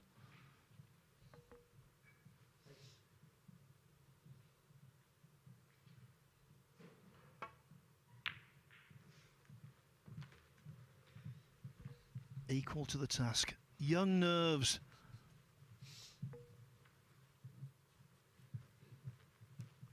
I think he went for that just because he wasn't happy with the way that this match is going. He doesn't like playing safe. He wants to attack the balls, and it's probably been too much safety for his liking in the last half hour. So he's probably just decided that maybe he's going to attack now. Yeah, I think in general his attitude has been good today. He's been quite patient, but I think you should play to your strengths, and his, as you say, is attack. Yeah, obviously this is a massive match for Stan on his 2nd year. He's had a great season so far. I think he's occupying one of the top 4 positions on the end of season list. So if he can add this win and get paid on the rankings, then he'll be able to settle down for the next couple of rounds, and you might see him qualify. Yeah, because as talked about right at the top of the match, he's a seeded player in this round, so if he loses, he gets no ranking points. If he wins, he's on 5,000. Played that nicely with the rest. 14. Yeah, so there's 2 ways of avoiding Q school if you're in the second year of a 2-year card, either finish in the top 64, which is within reach, I think, for Stan. He would need a really good second half of the campaign, but he could do it.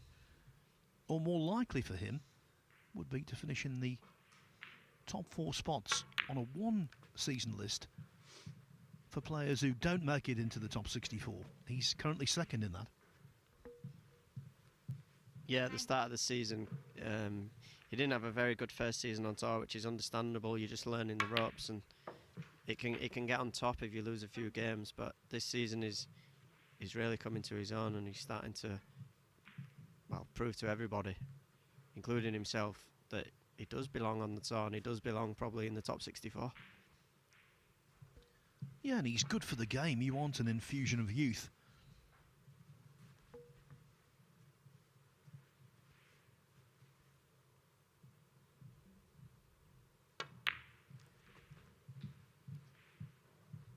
Yeah, it's nice because obviously there's loads of Chinese youngsters, and everybody, they all seem to be really good.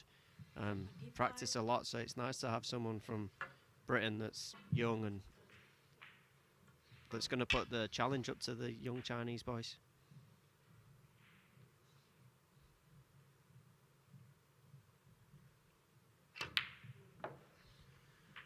Well, you might know this, Oliver. If you don't, it's a really interesting fact that someone told me a few weeks ago. The leading 6 rookies last season were all Chinese. Yeah, that doesn't surprise me. But the Miss Blue from Moody was a surprise. I thought he played it quite quickly.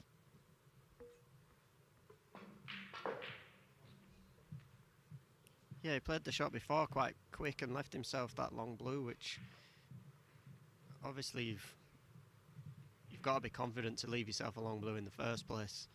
But he did play it, he did rush it maybe just a tad.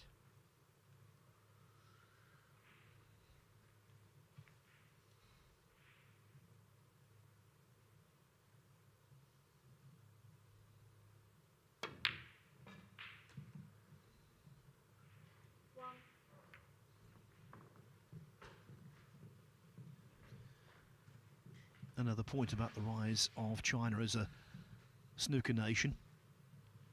I was doing some research last week and I discovered that in the last 7 world ranking events, at least 10 Chinese players have featured in the last 64, at least, in 7 consecutive ranking events. Sometimes 13, 14 of them. Collectively, they're doing so well. Yeah, they're all turning up now, aren't they? They're all there to be counted. And they're all just really good. That's just how it is. Michael Holt is back on level terms with Ishpreet Singh Chadha, 4-4. Manasawan Fatmalaikel from Thailand, also 4-4 with the former UK champion Matthew Stevens.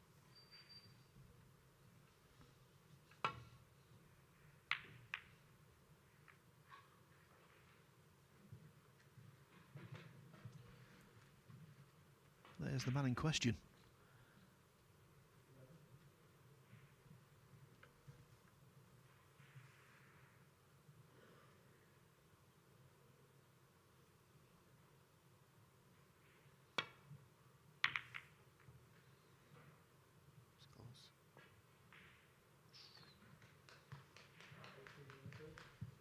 All of the players here playing for their lives, their ranking, their livelihood. And the game is so cruel, and it's that old phrase, a game of fractions. Your whole mood for the day, for the week, can be affected by half an inch. Yeah, if that drops in there, look at the chance he's got to just reduce his arrears to 1, but as it stands now, Stan's got a great chance to really stamp his authority on the game and go 5-2.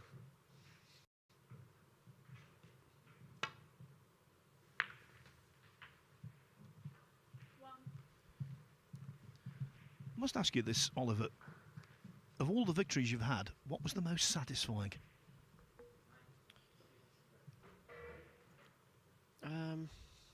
good question. I think maybe the Jack Jones win in the quarter-final of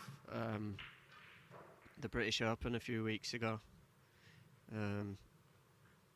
I started really well, and I started struggling towards the middle of the match, and I felt like it was getting away from me, but I managed to make it 5-all, and then the way I won it in the decider, making a one visit, probably just proved to me that I can do it and I do belong there. And I felt like it was just the result that I needed, just to really make me believe in myself again. Next question, most disappointing defeat?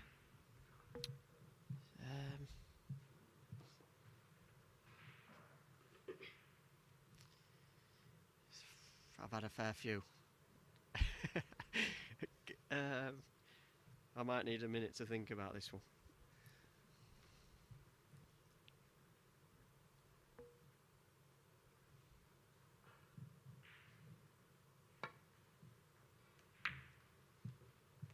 You know, it's really interesting. Quite often, I've asked that question of professional snooker players, and you ask them for their most satisfying win, and they quickly come up with an answer. When you ask them about the most devastating defeat, I think they've suffered so often. It really is one of those situations where they've got a lot to choose from, as you say. Great shot from Stan, by the way, there. That was fully played. Yeah, obviously, there's only one person that goes away from every tournament happy, isn't there? So most people leave the tournament very disappointed. So you try and forget about the tough losses so that you can just get back on the practice table straight away. I did lose 10-9 in the World Championships to Anthony Hamilton. I can't remember if it was last year or the year before, but I felt like I was playing really well at the time, and I felt like I was going to qualify that year. I already probably got it in my head that I was going to qualify, and obviously losing 10-9 was a bit of a killer. Well, that could be a bit of a killer as well.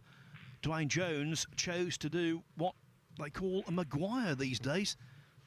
Couldn't quite work out how to get safe conventionally, so he thought he'd just have a indiscriminate lash at the balls. Apart from giving penalty points away, he's given young Stan the simplest possible opener.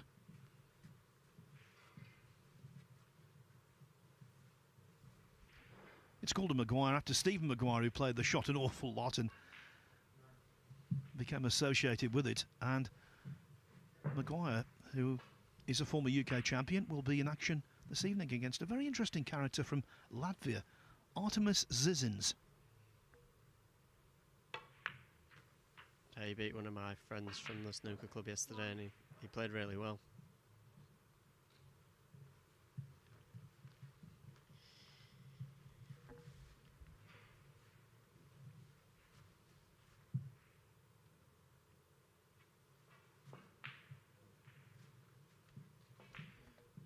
So 27 up already.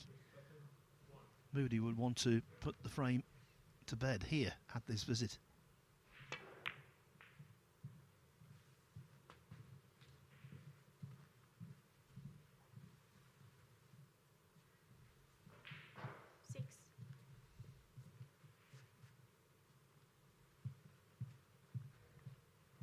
Yeah, he's got a great chance now. That blue was probably a better shot than it looked.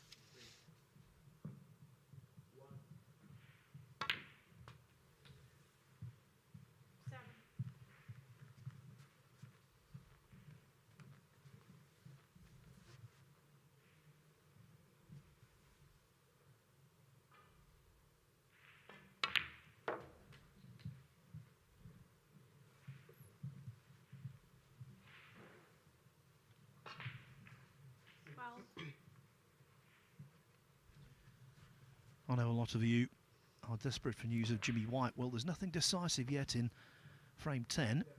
Ross Muir leads 27-24 with 8 reds left.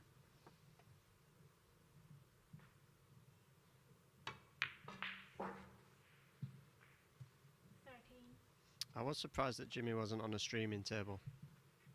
I know that, well, he's still so popular, and to put him out the back, I just think Jimmy should always be on a streaming table. He's got so many fans and so many people that want to watch him. I was a little bit surprised when we was on the next table to each other today. Yes, and of course he was the story, wasn't he, of the UK Championship qualifiers last year. Yeah, and he's not out of this one yet. It's obviously on the big comeback.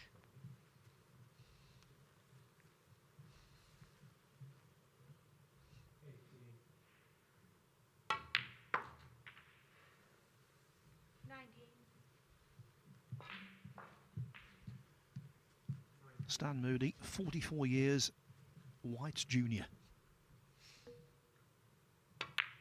I still find it amazing, the love for the game that Jimmy still has after all these years. 24. Well, he's just such a legend of the game, and a legend in person. He's just such a nice bloke as well. 5. That should wrap the frame up. It's been a low scorer, but for the first time it seems Stan Moody is going to take a 3-frame lead.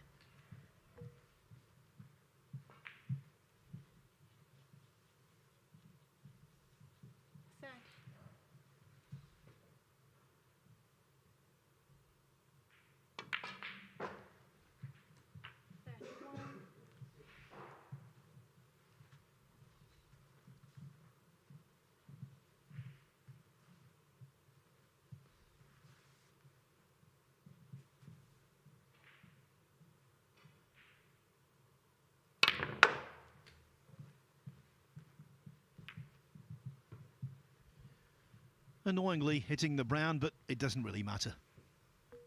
37. No, he'll be pleased to get this frame on the board. As I say, he's got a bit of comfort now. Stan Moody, 37 and a frame. Yeah, comfort it is. Comfort in the form of being 3 up with a possible 4 to play. Stan Moody leads. Dwayne Jones 5-2. Well, Oliver, thanks very much indeed for joining us in the commentary box, and the very best of luck tomorrow night against Neil Robertson. Channel that Yorkshire grit. Thanks, Phil. Thanks for having me.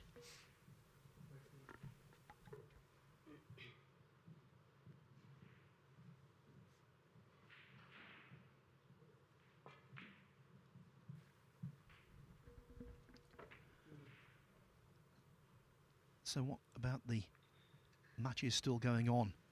Matthew Stevens 4-4 with Manasarwin Fatmalaikal. Stevens 44-0 up in the 9th frame at the table scoring. 4-4 Ishpreet Singh Chadha and Michael Holt. Singh Chadha 32-0 up and at the table scoring in frame 9. 4-2 Chris Totten over Tian Peng Fei, but Tian is on a break of 37 early in frame 7. And Ross Muir trying to stave off a spirited recovery from Jimmy White. Well, Muir leads 5-4 as we know. Very latest from frame 10. He's 36-24 up on a break of 9, trying to put the lid on victory.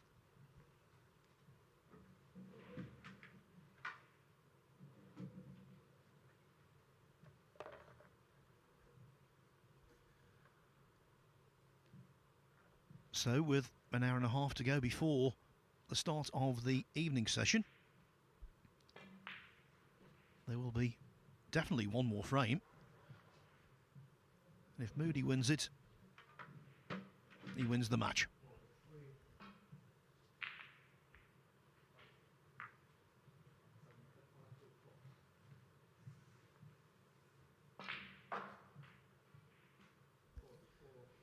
Just a reminder, by the way, if you want to come and experience the drama and the excitement, the heartache of these UK Championship qualifiers, tickets are available to attend the Mattioli Arena. It's £12 for the day. Just go to the World Snooker website, wst.tv, click on tickets and make your purchase. Coming up over the next few days, some real heavy hitters.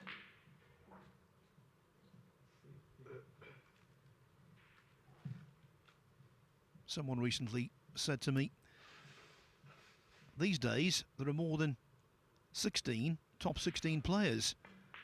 I know actually what he meant. And that's why we've got some terrific talent on display here.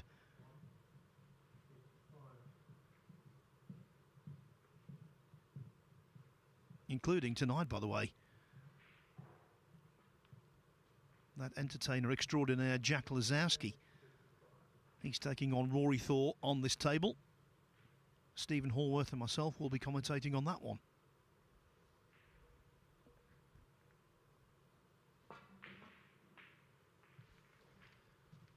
Also playing tonight, Jack Jones, who just 6 months ago was runner-up in the World Championship. He faces Ian Burns.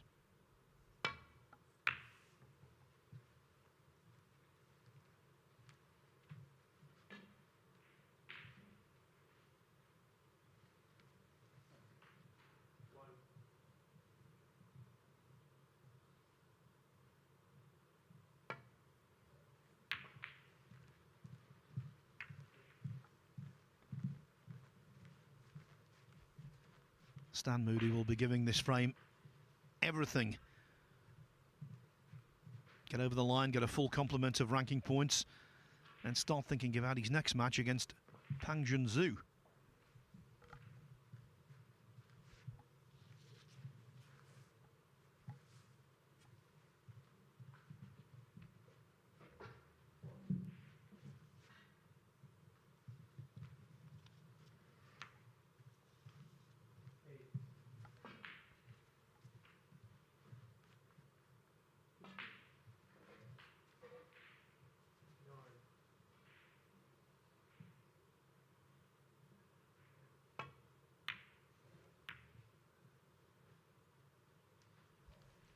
Just caught that far jaw.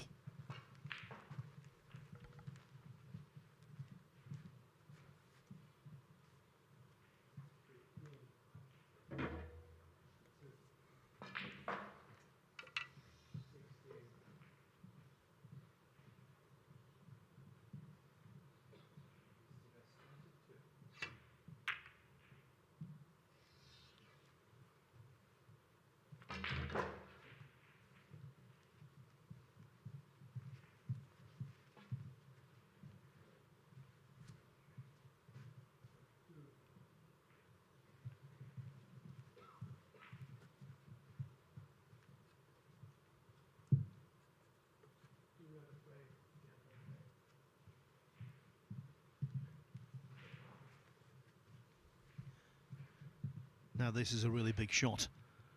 If this goes in, not impossible, it could be the beginning of the end for Dwayne Jones's UK Championship.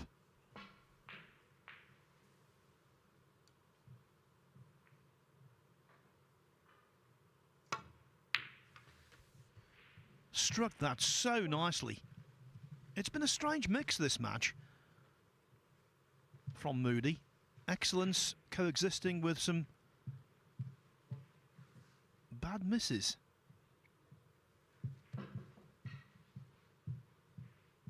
I think, as Oliver Lyons explained, it's a byproduct of the pressure he's under to get those ranking points. I think if he gets through this match, you will see an improvement next time out.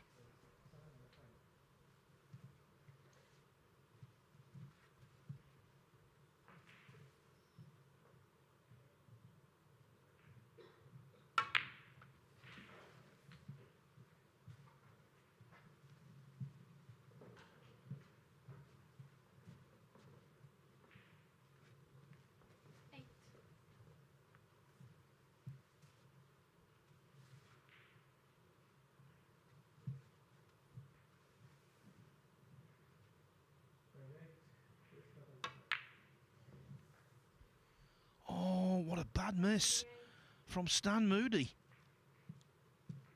In practice, he wouldn't miss that in a month of Sundays.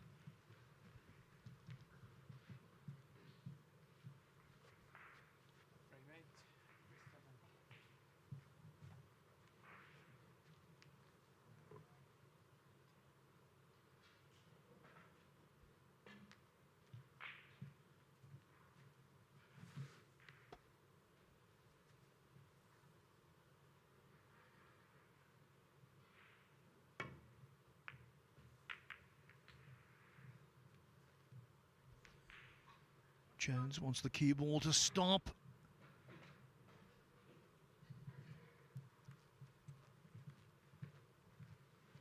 An inch less travel on that white and it would have been so much better.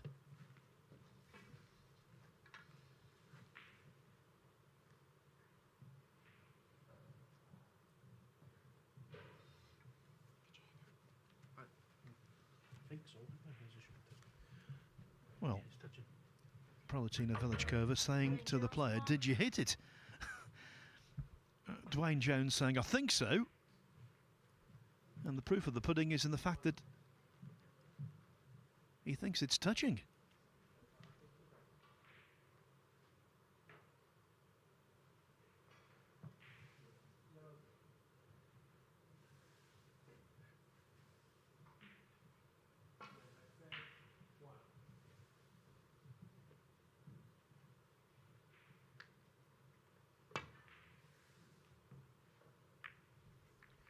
Oh, that was Selby-esque. That's the kind of shot he pulls off on a ridiculously regular basis, coming off two cushions and flicking the red, returning the white to the safety of baulk.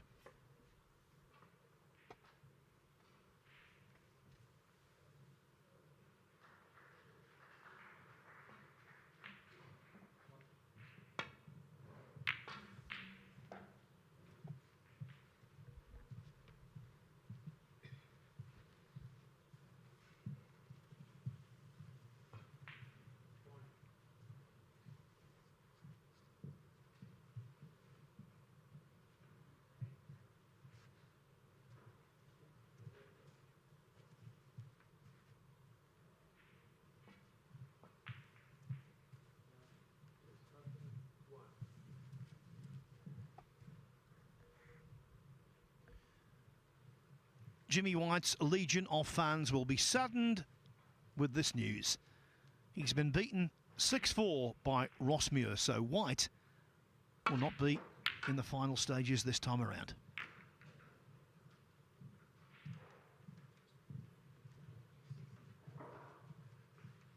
Muir held by breaks of 103, 125, 75 and 64. Very impressively took a 5-1 lead. White got it back to 5-4, but that was as good as he got.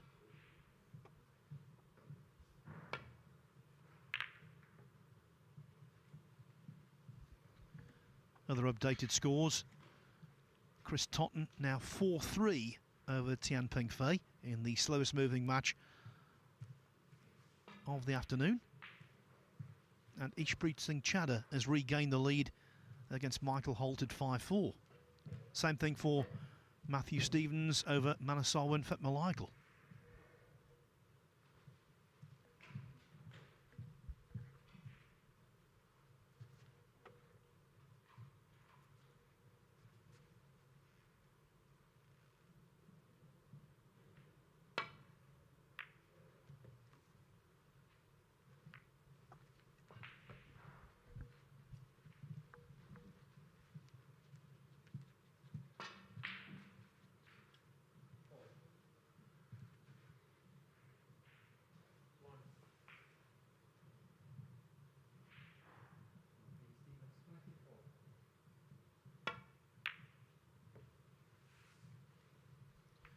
That cue ball came very close to the jaws of the top left-hand pocket.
Pralatina Velichkova had a word there with Stan Moody. I think she was suggesting he should speed up.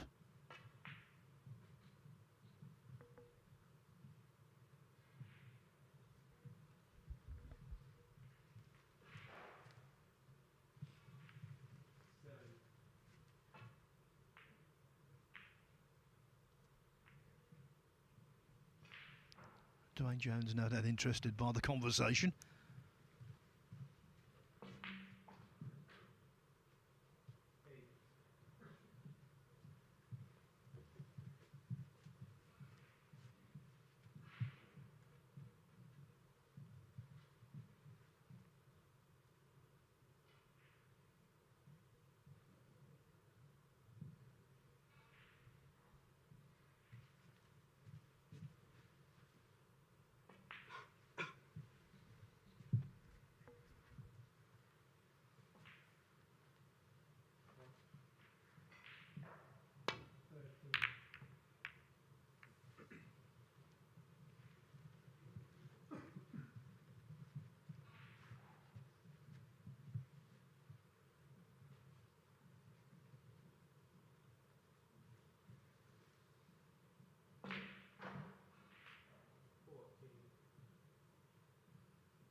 Interesting what the referee was saying, because Moody's last 4 shots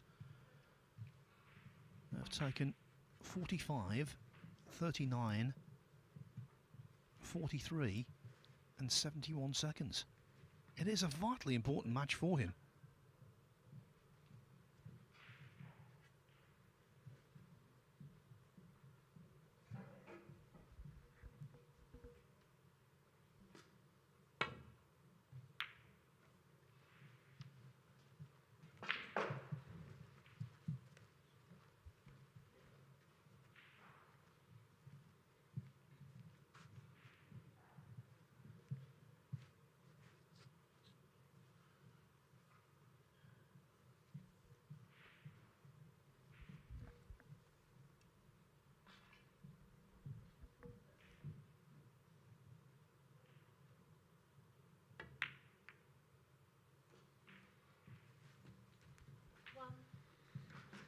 Now can Jones apply even more pressure?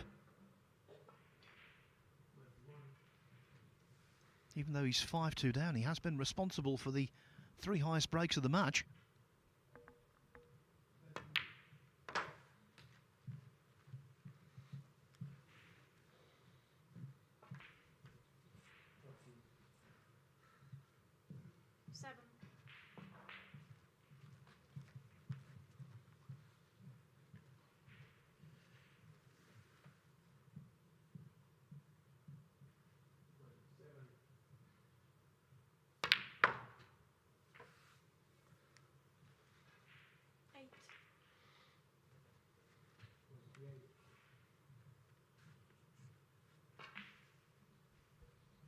Yes, Jones made breaks of 66 and 65 in the 3rd frame, 62 in the 5th.